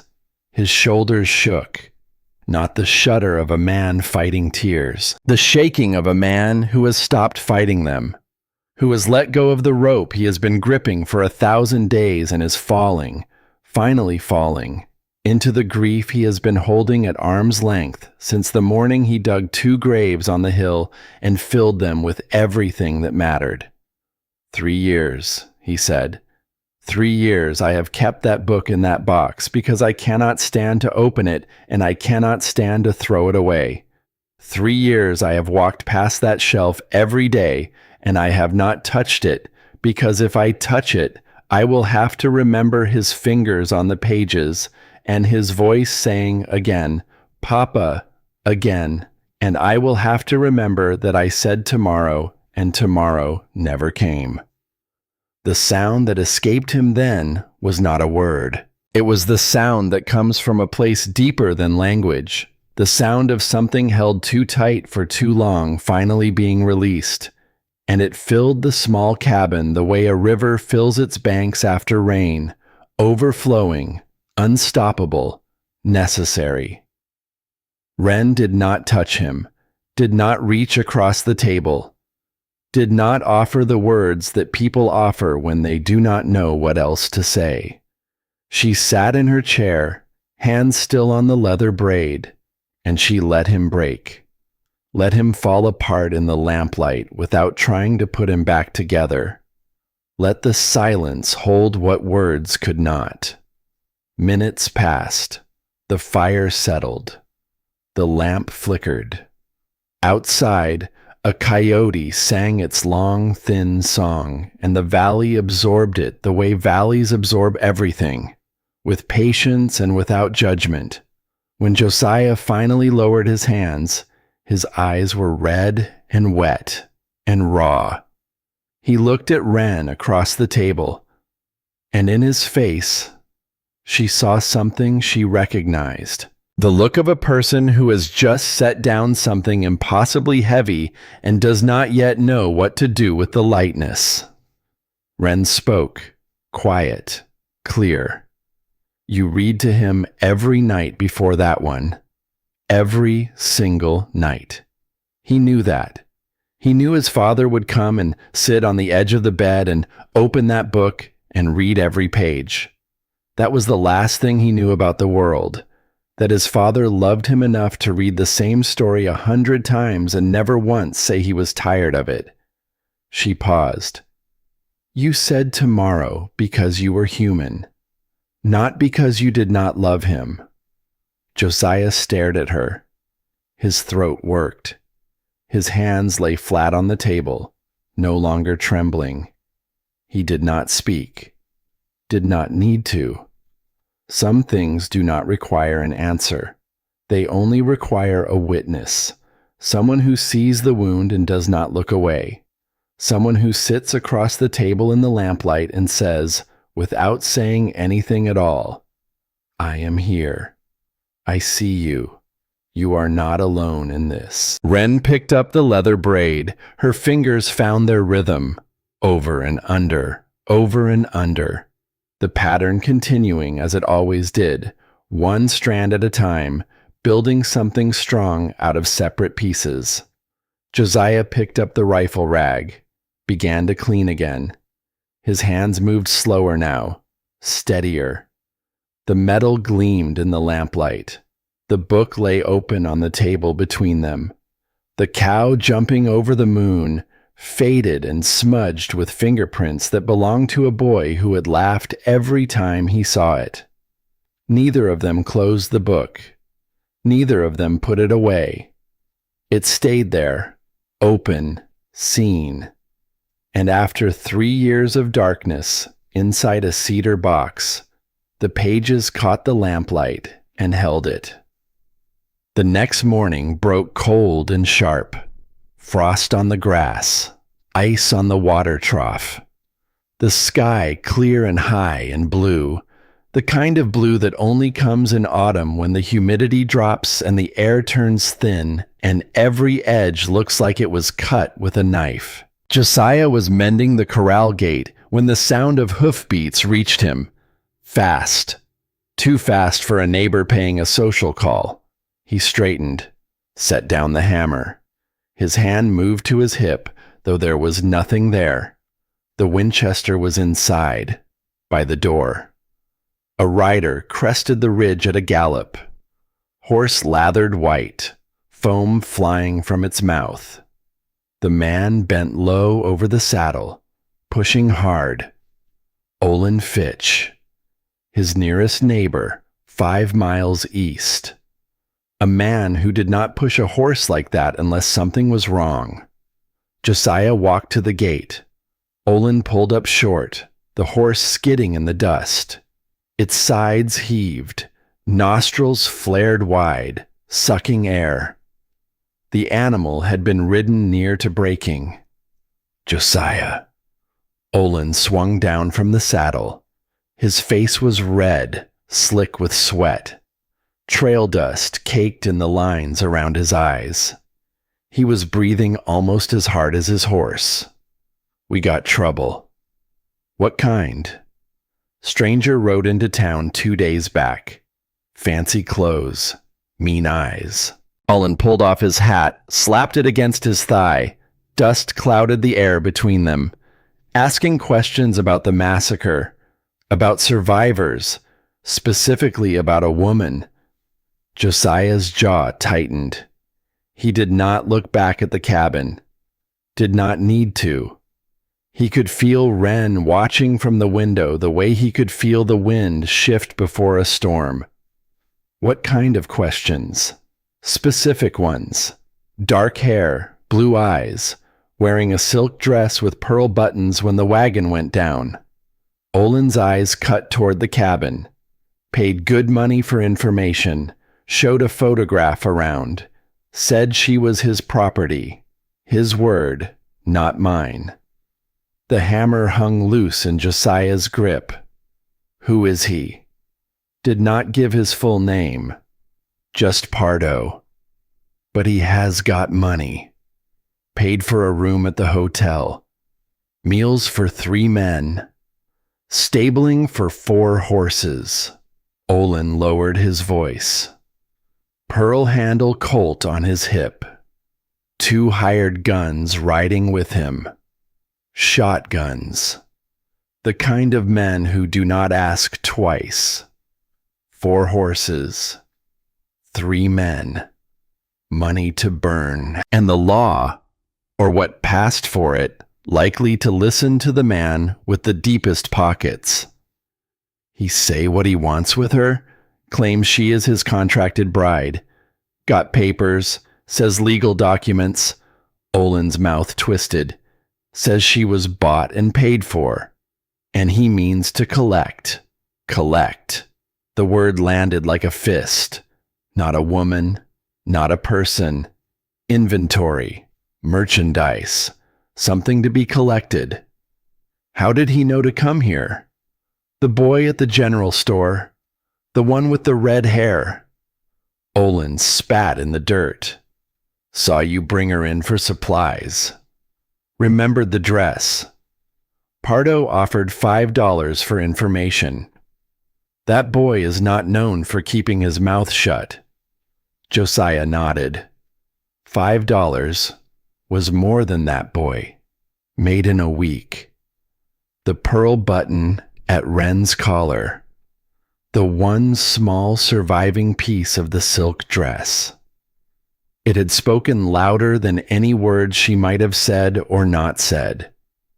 It had told a story about origin, about class, about a woman who did not belong here, and the boy had heard it and sold it. He knows you have got her, Olin continued. Hired a man from town to guide him out here. They will be coming soon. Today, maybe tomorrow at the latest. The cabin door creaked open behind them. Josiah turned. Wren stood in the threshold. Her face was pale, but her jaw was set. She had heard everything. He could see it in the way her hands gripped the door frame, knuckles white against the weathered wood. How long before he gets here? Her voice was steady, steadier than it had any right to be. Olin glanced at Josiah, then back at her. If he left town after breakfast, he could be here by sundown. Wren nodded. Processing, calculating.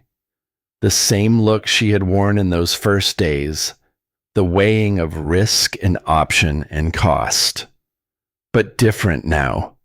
Not the calculation of a woman deciding whether to run. The calculation of a woman deciding where to stand. Josiah crossed the yard toward her, stopped at the bottom of the porch steps, looked up at her standing in that doorway, the same doorway he had carried her through 3 weeks ago, half dead and clutching a broken rein. "You could ride north," he said, "before he gets here. I know folks in Colorado, good people. They would take you in, would not ask questions." Wren's eyes held his. Something moved behind them. Not fear. Something harder. Something with edges. "I have been running since before I can remember," she said. "Running from my father's debts. Running from that contract. Running from the wagon when the shooting started." She shook her head. "I am not running anymore." "Wren." "No." Her voice cut sharp. "I ran once. I hid. I let other people decide what happened to me." She stepped down from the porch, stood facing him in the dust, the morning light behind her, the valley spread out wide and gold beneath the autumn sky. "Not anymore. Whatever comes, I face it. Here." Josiah studied her face, the set of her jaw, the steel behind her eyes. This was not the woman who had cowered between the stove and the wall. This was someone else, someone who had decided something, someone who was done retreating.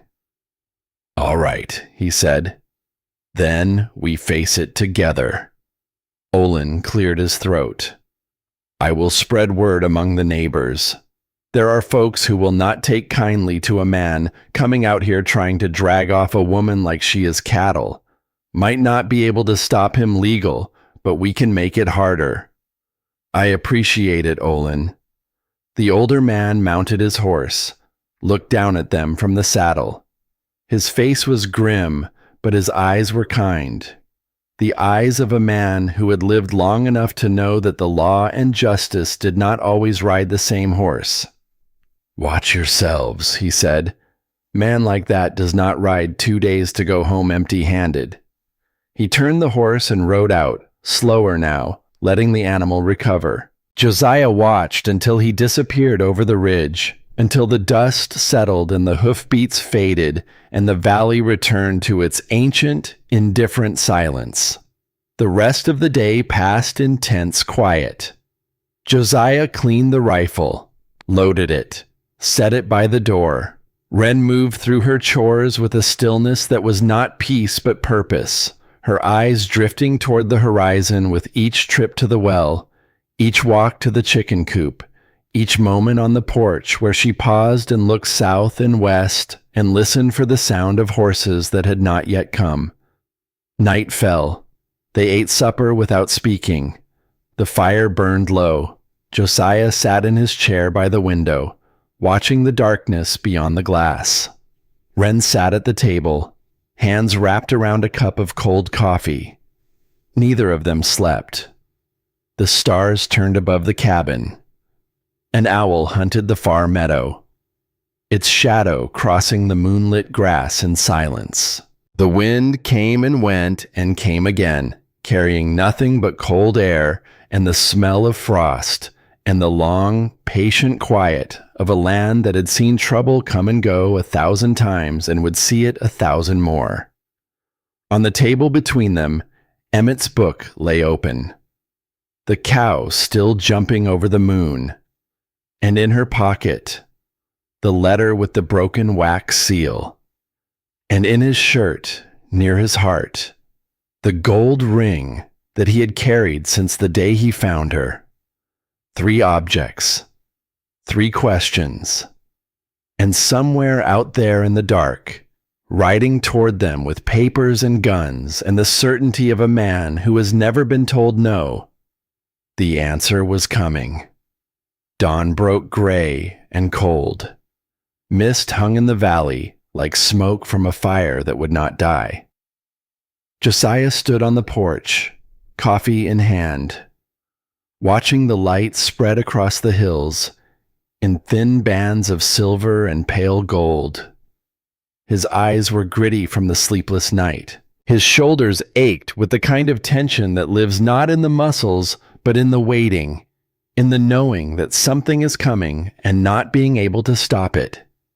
He heard them before he saw them. Hoofbeats.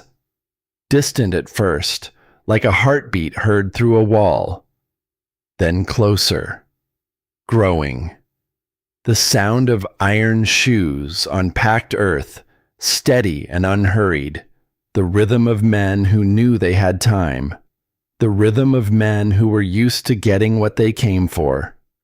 3 riders crested the ridge. The one in front wore a long duster coat, dark and dusty from the trail.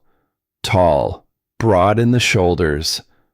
A leather satchel hung from his saddle horn, and at his hip, catching the weak morning light like a piece of broken mirror, a Colt revolver with a pearl handle. His face was clean-shaven, his hair oiled back beneath a wide-brimmed hat, and even from 50 yards Josiah could see the quality of his clothes, the polish of his boots, the way he sat his horse with the ease of a man who had never once in his life been told he could not have what he wanted.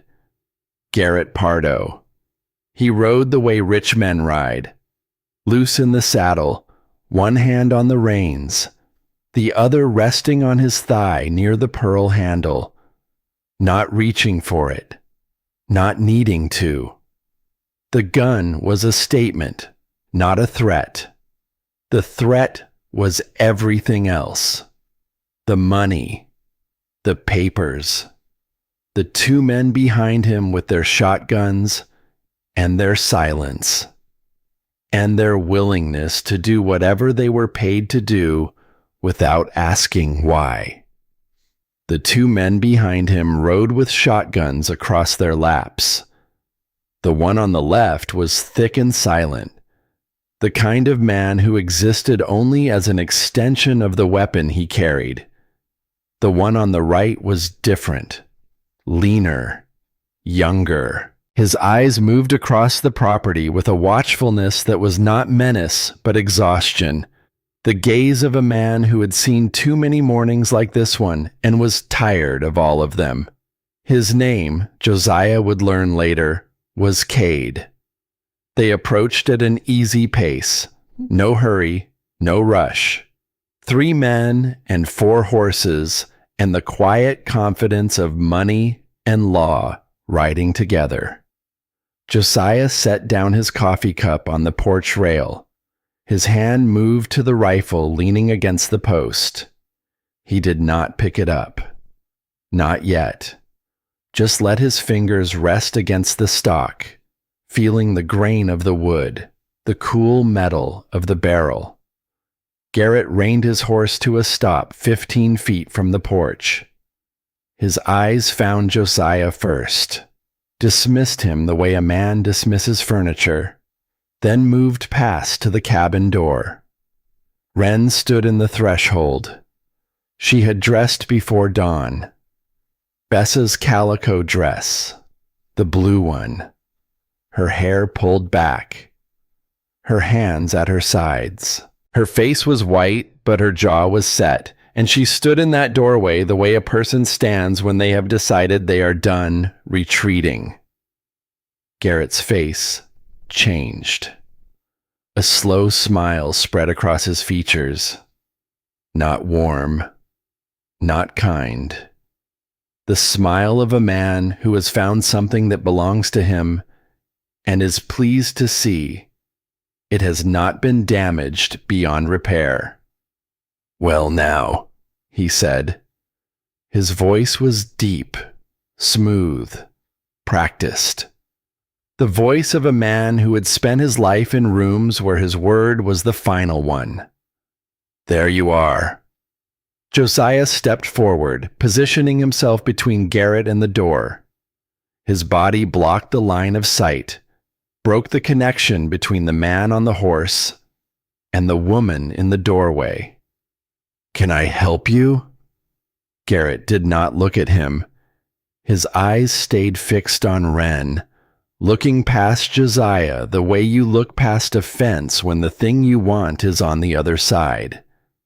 This does not concern you, friend. I am here for what is mine. Nothing here belongs to you. Now Garrett looked at him, cold, appraising, the way a man looks at an obstacle, calculating how much trouble it will be to remove. Name is Garrett Pardo, he said, and that woman standing in your doorway is my contracted bride, bought and paid for, legal and binding. He patted the leather satchel at his side. I have got the papers right here. Wren's hands tightened on the door frame, but she did not retreat into the cabin, did not hide. She stood her ground, chin lifted, and when she spoke, her voice carried across the yard with a clarity that surprised everyone, including herself. I am not your bride. I never was. Garrett's smile did not waver. Paper says different, sweetheart. Your daddy's signature. Notary stamp. $500 paid in full. He tilted his head, studying her the way a man examines merchandise returned from a long shipment, checking for damage, assessing value. You look a little worse for wear, but nothing that will not clean up. Josiah's hand closed around the rifle stock. I think you had better leave. Garrett turned to face him fully. The smile faded. His eyes went flat. Dead. The eyes of a man who has never been told no and does not intend to start accepting it now. You are harboring another man's property, Garrett said. That is theft. There are laws against that in this state. The sheriff in town seemed real interested when I explained the situation. Then go get the sheriff. Oh, I intend to. Garrett gathered his reins. He pulled the horse around in a slow, deliberate circle, letting his gaze sweep across the property. The cabin, the corral, the chicken coop, the wood pile, the hay shed with its dry timber walls. He paused on the hay shed, and his eyes stayed there a moment longer than necessary. First thing tomorrow morning, he said, I will be back with the law behind me. And when I leave, his eyes shifted to Wren. You will be coming with me. He paused again. Let the silence hold. Then he looked at the cabin, at the weathered gray wood, the dry shingles, the porch boards that had baked in 3 years of Texas sun. Nice place you have got here, Mr. Tunner. He said it the way a man says something when he means something else entirely. Dry country. Things catch fire out here quick, I imagine. Man could lose everything in a single night. He wheeled his horse around. His men followed. They rode out at an easy walk, unhurried, confident, the dust rising behind them in a thin plume that hung in the still morning air long after they had disappeared over the ridge. Josiah stood on the porch. The rifle was in his hand now, though he did not remember picking it up.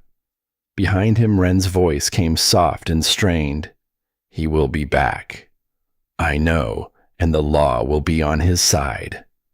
Josiah turned, looked at her, standing in the doorway, arms wrapped around herself, face white, eyes steady. Law is not always the same as right, he said. Wren stared at him, then past him toward the ridge where the riders had vanished. He has got papers. He has got money. He has got men with guns. Her voice cracked on the last word. What do we have? Josiah did not answer, because standing there in the gray morning light, watching the dust settle where Garrett Pardo had been, he was not sure. They came the next morning, earlier than expected. The sun had barely cleared the ridge when the hoofbeats returned, louder this time, more of them.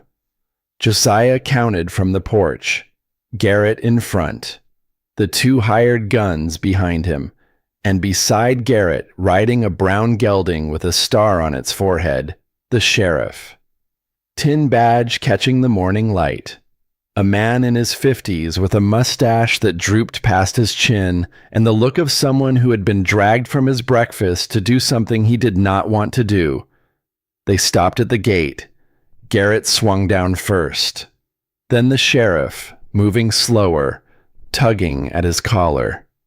"Mr. Tunner," the sheriff said. His voice was heavy with the weight of a duty he wished belonged to someone else. "I have got a complaint filed against you, harboring stolen property. Mr. Pardo here has produced documents that appear to be legitimate.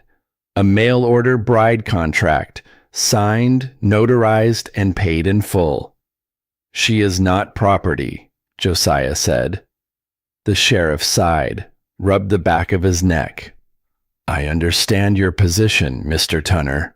I do. But the law is the law, and until a judge says otherwise, these papers have standing." Garrett stood behind the sheriff with his arms crossed, the pearl handle Colt gleaming at his hip. His face wore the expression of a man watching a game he has already won. "What I need," the sheriff continued, and he looked genuinely sorry, which made it worse, "is for you to come with me into town. Voluntarily. To answer the complaint. If you refuse, I am obligated to place you under arrest for theft and harboring." The word landed like a stone. Arrest. For taking in a wounded woman, for giving her a bed and coffee and the simple human right to breathe without fear. The law had a word for that, and the word was theft. Josiah looked at the sheriff, at Garrett, at the two men with shotguns who sat their horses in silence, watching, waiting. Then he looked at Wren. She stood on the porch, one hand braced against the post. Her face was ashen. Her eyes moved from the sheriff to Garrett to Josiah, and in them he could see the arithmetic of fear, the calculation that ends the same way every time. Man with money, man with papers, man with guns, and the woman is the number that gets subtracted. "I will go," Josiah said. "Voluntarily." The sheriff nodded, looked relieved, looked ashamed of his relief. Josiah set the rifle inside the cabin door, walked to the corral, saddled his horse with the slow, deliberate motions of a man who is being watched and knows it. He cinched the strap, checked it twice, ran his hand along the mare's neck, and the animal pressed its muzzle against his chest the way it always did, warm and solid and trusting. Then he walked to the porch, climbed the steps, stood in front of Wren, close enough that only she could hear, close enough that he could see the pulse beating in her throat and the way her fingers gripped the post until the wood bit into her skin. "Do not run," he said. "Do not let him in this house. Olin will come. I will send word." Wren's eyes filled. She blinked it back, her chin lifted. "You are coming back." It was not a question. It was a declaration. A line drawn in the dust between them that she dared the world to cross. "I am coming back," he said. He turned, walked down the steps, mounted his horse. The sheriff flanked him on one side. Garrett mounted and rode on the other, and as they passed through the gate, Garrett looked back over his shoulder at Wren, standing alone on the porch of the cabin, and he smiled. The slow, certain smile of a man who knows that removing the guard is the first step to claiming the prize. They rode out. The dust rose. The hoofbeats faded. And Wren stood on the porch and watched until the last rider disappeared over the ridge and the valley was empty and the silence came back, heavier now, pressing in from all sides, filling the spaces where Josiah's presence had been. She went inside, closed the door, stood in the middle of the cabin, alone for the first time since the morning he had carried her through that door 3 weeks ago. The fire had gone out. The stove was cold. The 2 coffee cups sat on the table, side by side, one still half full. The chair by the window, his chair, sat empty. The rifle was gone. He had taken it. She was alone. The words settled over her like a second skin. Alone. Not the way she had been alone in Philadelphia, surrounded by people who saw her as a problem to be solved. Not the way she had been alone on the train, sitting among strangers who did not know her name. This was a different kind of alone. The kind that fills a room that was warm an hour ago. The kind that echoes in a space where someone's voice used to be. The kind that makes the walls lean in and the ceiling press down and the air turn thick with the absence of the one person who had made this place feel safe. She had been alone before. In the wagon, playing dead while people died around her. In her father's house, surrounded by family who had sold her. On the train west, sitting in a compartment with a contract in her lap and a ring in an envelope that she had never opened until now. She reached into her pocket, her fingers closed around the ring. Gold, simple band, too big for any of her fingers. She pulled it out, held it in her open palm. The metal was warm from her body heat. She had been carrying it for weeks now, this small circle of gold that represented everything she had been told she was. A transaction, a payment, a thing to be delivered. She closed her fist around it. The edges bit into her palm, sharp enough to hurt. The cabin was quiet. The wind pressed against the windows. Outside, the calf bawled once from the corral. A lonely sound. And no one answered. Wren sank to the floor. Not all at once. First her knees gave, then her back found the wall. And she slid down until she was sitting on the cold boards with her legs drawn up and her arms wrapped around them, and the ring cutting into her palm, and the silence wrapping around her like a blanket made of stone. She remembered all of it. The carriage coming to the house, her mother crying in the doorway, dabbing at her eyes, kissing her cheek. Be grateful. At least you will have a roof. The train, 2 weeks of watching the world change outside the window, green to brown, cities to plains, everything she knew disappearing behind her mile by mile. The wagon.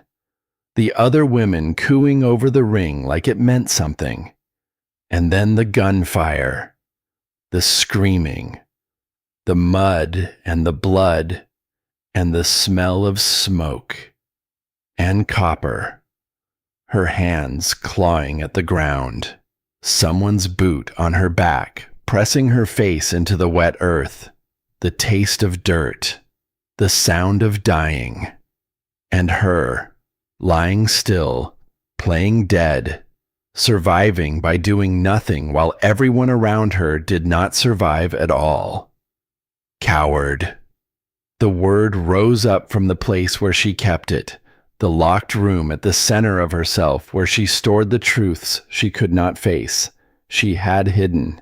She had survived, and then she had lied, called herself Miriam, pretended she was nobody, let a good man take her in without knowing the truth. And now Garrett had come, and Josiah had been taken, and she was sitting on the floor of a cabin that was not hers, holding a ring that was not hers, wearing a dead woman's dress, and the only thing she had ever been good at was letting things happen to her. The ring fell from her hand, rolled across the floor, stopped against the leg of the table with a small, bright sound that echoed in the empty room. She stared at it, gold circle in the dust. Accusation, reminder, chain. Then her eyes moved from the ring to the table, to what lay on its surface. Emmett's book, still open. The cow jumping over the moon. Josiah had left it there, not hidden in the box, not tucked away on the shelf behind the tins. He had left it open where the light could find it. After 3 years of darkness, he had chosen to let it be seen. He had sat in this cabin and wept, and then he had stood up, and the book had stayed open. He had not let the grief win. He had not let the weight of what he had lost keep him on the floor. Wren stared at the book, at the faded illustration, the smudged fingerprints of a boy who had laughed every time he saw it. She thought about Josiah's voice breaking on the word red. She thought about his hands pressing flat on the table, trying to stop their shaking. She thought about the way he had let her see it, all of it, without shame, without apology, without the armor that men wear to keep the world from knowing they are human. He had shown her what it looked like to stand up after falling. Something moved in her chest. Not hope, not courage. Something older than both. Something that had been sleeping for 26 years, buried under obedience and gratitude and the careful, quiet surrender of a woman who had been taught that her only value was what someone was willing to pay. Anger. It rose in her like heat from the stove, slow at first, then building, spreading through her ribs and into her arms and down into her hands that had stopped trembling. Not the brittle anger of a woman wronged. Something deeper. The anger of a woman waking up. Anger at her father, who had signed her away with the same hand that had patted her head and called her his treasure. Anger at her mother, who had kissed her cheek and called it love. Anger at Garrett Pardo, who believed that $500 bought a human soul. Anger at every voice that had ever told her to be grateful, to be quiet, to be small. And anger at herself, at the part of her that had accepted it, that had climbed into that carriage and told herself to be grateful, that had spent 26 years folding herself into the shape other people made for her because she did not know she was allowed to have a shape of her own. No more. The words did not come from her throat.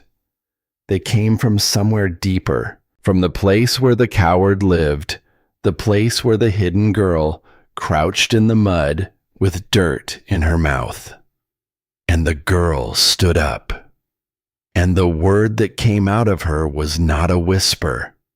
It was a declaration, quiet and fierce, and unbreakable as iron. No more. Wren got to her feet. She stood in the cabin, alone, the ring on the floor, the book on the table, the door closed but not locked because it had never been locked because Josiah Tunner did not believe in locked doors. She opened it. Morning light came in, cold, clean, carrying the smell of frost and cedar and the wide-open nothing of Texas in autumn. She walked to the corral. The calf looked at her. She looked at the calf. Then she looked at the horse, Bessa's mare, patient and steady, standing in the corner of the corral, watching her with dark, calm eyes. Wren had never saddled a horse alone. She had watched Josiah do it a dozen times, the way she had watched him braid leather and check hooves and mend fence, learning by watching the way she had always learned, storing the knowledge in her hands until her hands knew what to do even when her mind was not sure. She lifted the saddle from the rail. It was heavier than she expected. The weight of it nearly pulled her sideways, and she staggered, caught herself, set her jaw, and heaved it onto the mare's back. Adjusted it, reached under for the cinch strap. Her fingers fumbled in the cold morning air, found the buckle, pulled it tight.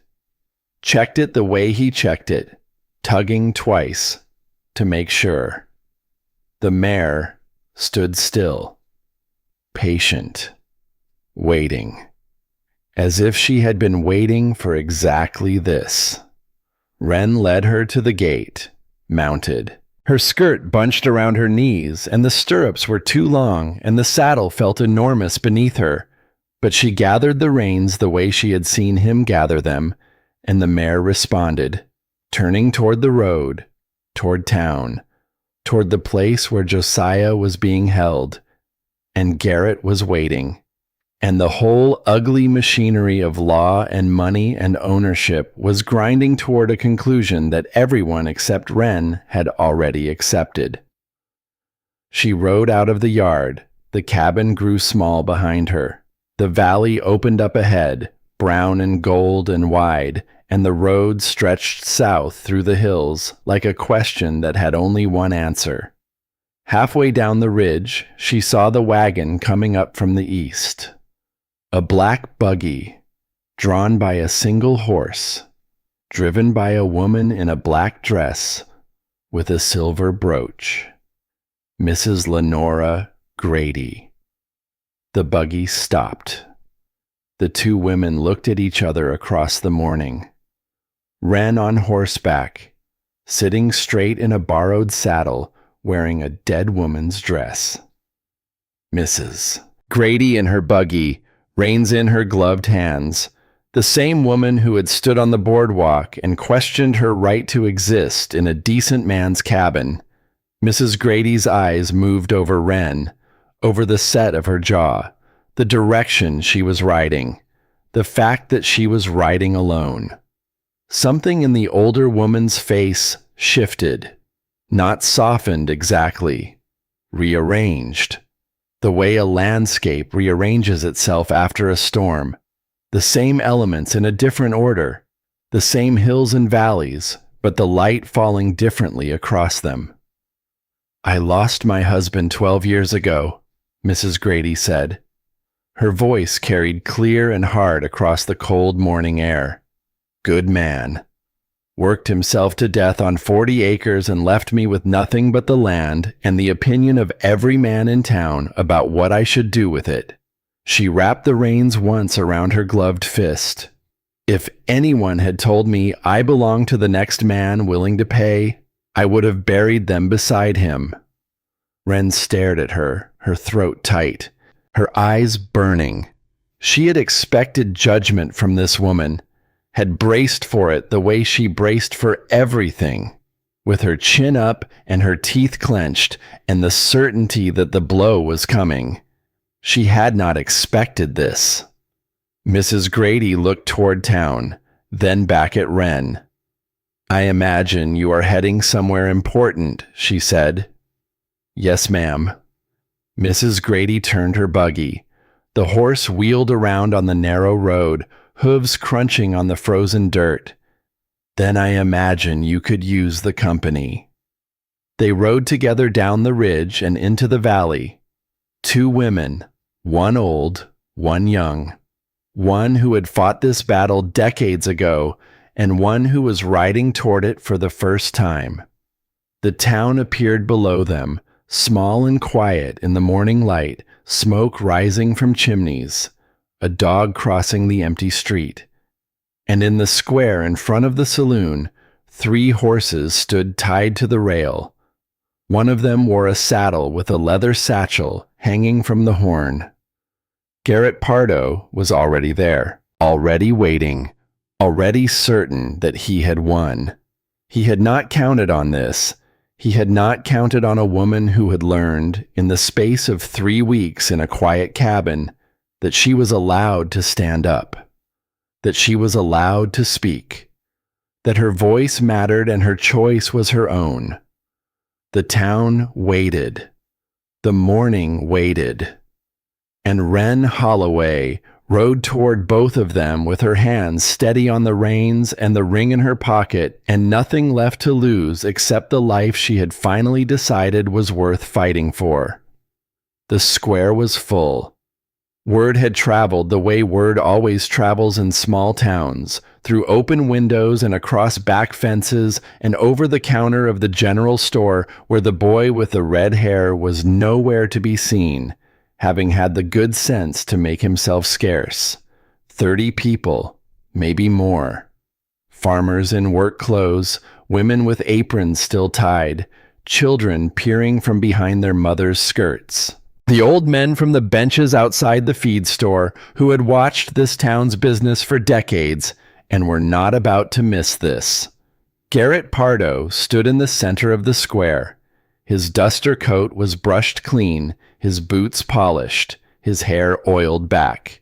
He held the contract in one hand, unfolded, the paper catching the morning light. Beside him, the sheriff shifted his weight from foot to foot, looking like a man standing on ground he wished would open beneath him. Behind them, the thick hired gun sat his horse with his shotgun across his lap. But the other horse, the one that had carried the lean man called Cade, stood empty. Its rider was gone. Garrett had not noticed yet. He was too busy with his audience. "Good people of this town," he said. His voice carried across the square, practiced and smooth. The voice of a man accustomed to speaking and being heard. "I have come to address a matter of law and property." The crowd shifted. Eyes moved. And then they moved again, because something was happening at the far end of the street. 2 figures approaching. A woman on horseback, sitting straight in the saddle, wearing a faded blue calico dress, and beside her, a black buggy driven by a woman in a black dress with a silver brooch. Wren and Mrs. Grady rode into the square and the murmuring stopped. The silence that replaced it was thick enough to hold weight. Garrett saw Wren. His face went through 3 expressions in the space of a breath: surprise, confusion, and then a cold, rigid fury that he smoothed away almost instantly, replacing it with the smile, the same smile, the one that owned things. He had expected her to run. He had removed Josiah so that she would be alone, frightened, compliant. He had expected to ride out to the cabin this afternoon and find her waiting, or better yet, gone, so that he could hunt her at his leisure. He had not expected her to come to him. "This document," Garrett continued, recovering, holding up the contract so everyone could see, "is a legally binding agreement between myself and the Holloway family of Philadelphia. It states that Wren Holloway, that woman there, is my contracted bride, bought and paid for. $500. Murmurs rippled through the crowd. Wren heard fragments. Bought and, Lord have mercy. That is not right. The contract bears her father's signature, Garrett said, his voice rising over the whispers. It bears the stamp of a licensed notary. It is legal in every court in this state. He turned to the sheriff. Sheriff, I demand you enforce the law and return my property to me. The sheriff cleared his throat. Mr. Pardo, I understand your position, but this is a complicated situation. She is not stolen goods. She is a person. There are proceedings for this, courts and judges. There are no proceedings needed. Garrett's voice went hard, cutting through the square. The law is clear. Unless you want to be known as the sheriff who refused to uphold the law, I suggest you do your job. The sheriff's face went red. I am not dragging any woman off against her will, the sheriff said finally. Not without a judge's order. That is not how we do things here. Garrett's jaw tightened. He turned to Wren. Get down. We are leaving. Now. He walked toward her. His boots kicked up small clouds of dust with each step. He stopped beside her, looked down at her with those flat, dead eyes, and reached for her wrist. His fingers closed like a vice, hard enough to bruise, hard enough that she felt the bones shift beneath the skin. The same hands that had signed a check for $500. The same hands that would own her for the rest of her life if she let them. Let go of me. You belong to me. He pulled. She stumbled forward. She gets to speak. Josiah's voice cut through the noise. Low, quiet. But everyone heard it. The crowd parted, and there he was, standing at the edge of the square, hat in his hands, eyes steady on Garrett's face. Olin Fitch had arrived at the jailhouse an hour earlier, told the deputy in plain terms that the man inside had done nothing worth holding him for. The deputy, all of 20 years old, had not argued hard. She gets to speak, Josiah said again. Before she goes anywhere, she gets to say her piece. That is how things are done here. The crowd murmured. Heads nodded.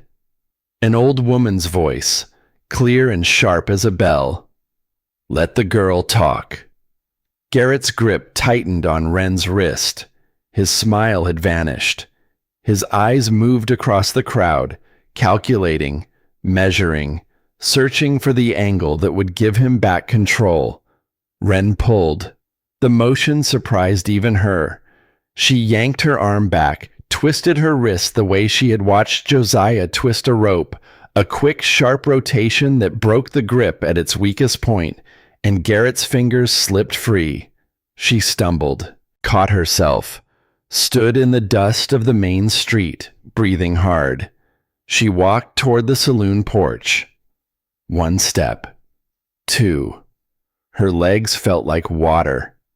Her hands shook at her sides, but her feet kept moving, carrying her forward the way feet carry a person when the mind has made a decision that the body has not yet caught up with. 3 steps up. Wood creaking under her weight. She turned, looked out at the crowd. Faces stared back. The sheriff, sweating.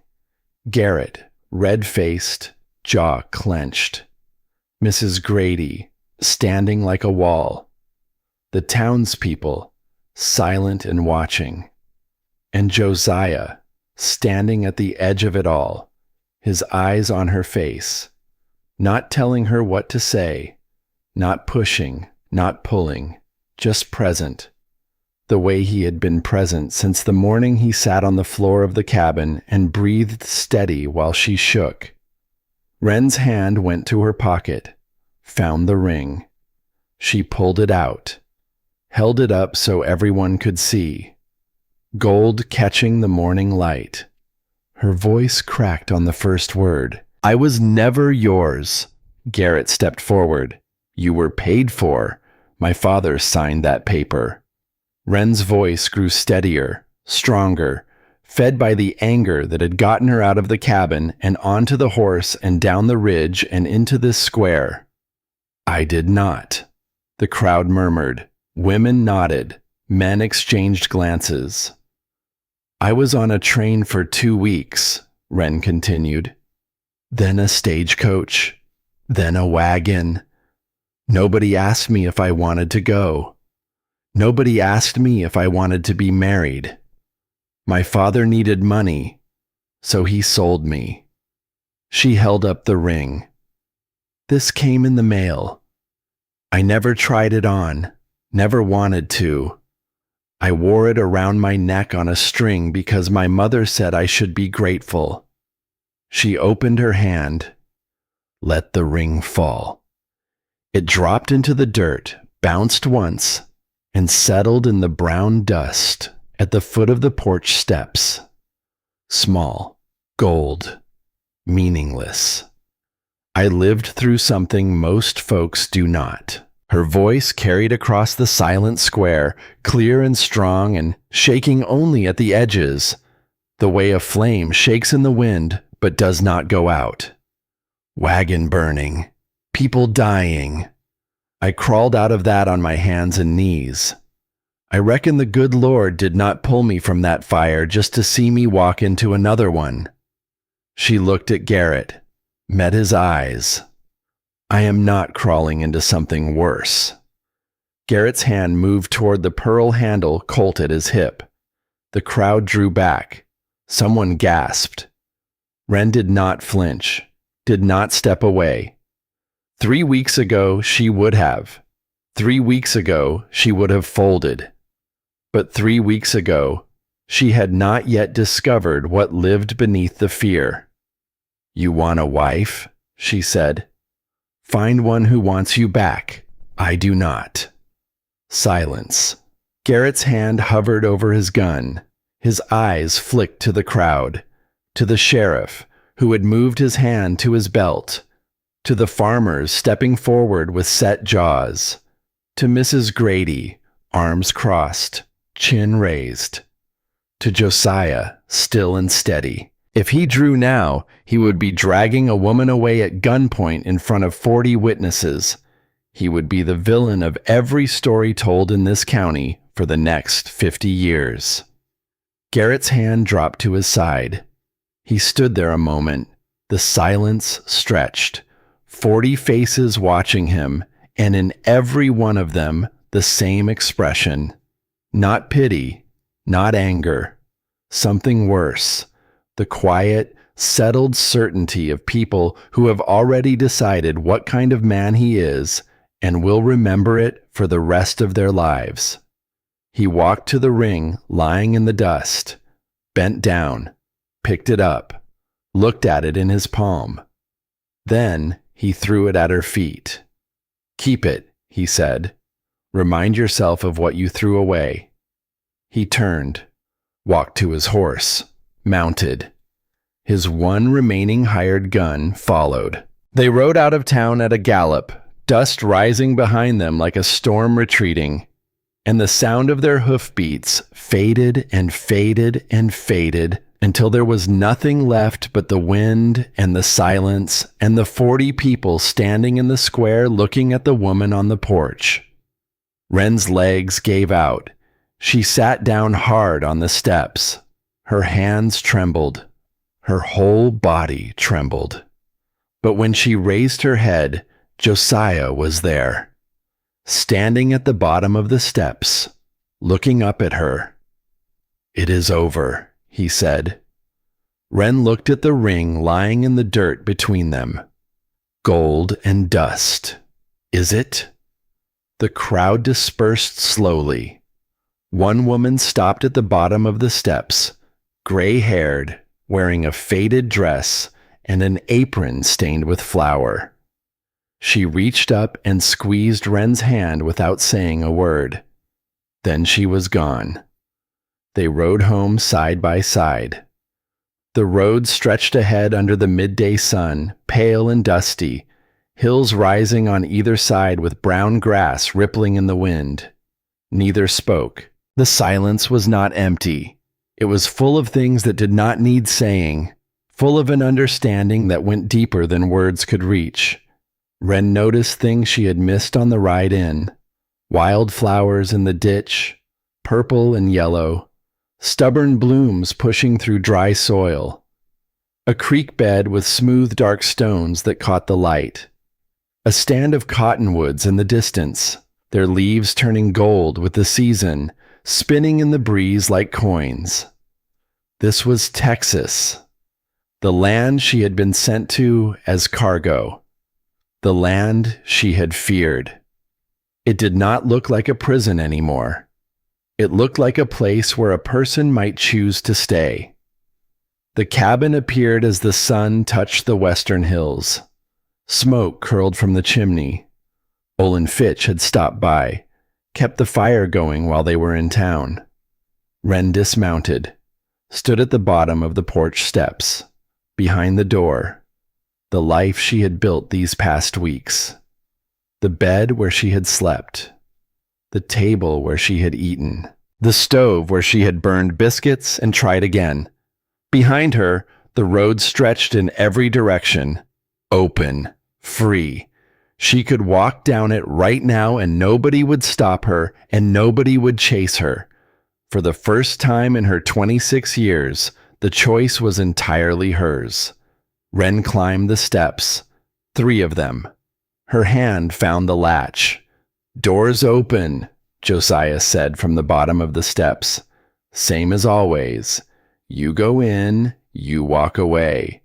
Makes no difference to what I think of you." Wren looked back over her shoulder. The road, the hills, the sky turning orange and pink. Then she looked at Josiah, standing in the fading light, hat in his hands, waiting to see what she would decide. Not telling her, not pulling, just there. She pushed the door open. The cabin smelled like wood smoke and coffee. The fire crackled in the stove, low but steady. 2 tin cups sat on the table, clean, waiting. Emmett's book lay where they had left it, open to the cow jumping over the moon. "I want to stay," she said. The words came out quiet and steady and certain. "Not because I have to, not because I owe you, because I want to." Josiah nodded. No surprise on his face. Just acceptance, the way the land accepts rain after drought. Not with celebration, with quiet, deep gratitude. "All right then." Wren crossed to the stove, took the pan from the shelf. "Biscuits," she said. "I will make them. Yours are worse than mine." She reached for the flour tin at the same moment he reached to help her, and their fingers touched. Neither of them pulled away. The contact lasted only a moment, the length of a heartbeat, the length of a breath. But it was enough. It said what words had not yet learned to say. That something had begun. That something was growing in the space between 2 people who had been broken by different things and were learning, slowly, carefully, to build something new from the pieces. Wren measured flour into the bowl. Salt, lard, buttermilk from the crock. Her hands moved without thinking, finding a rhythm that belonged to this place, this kitchen, this life. Josiah sat at the table. His eyes went to the shelf where the cedar box used to sit, then to the table where Emmett's book lay open. He reached out and touched the page, one finger tracing the edge of the illustration, the faded cow, the faded moon, the fingerprints of a boy who had laughed every time. He did not close it. He did not put it away.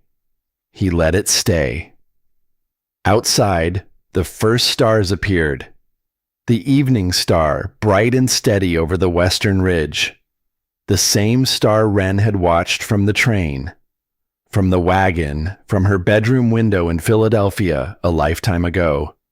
The same star, no matter where she stood. The coyotes began their evening song, call and answer, the oldest conversation in the world.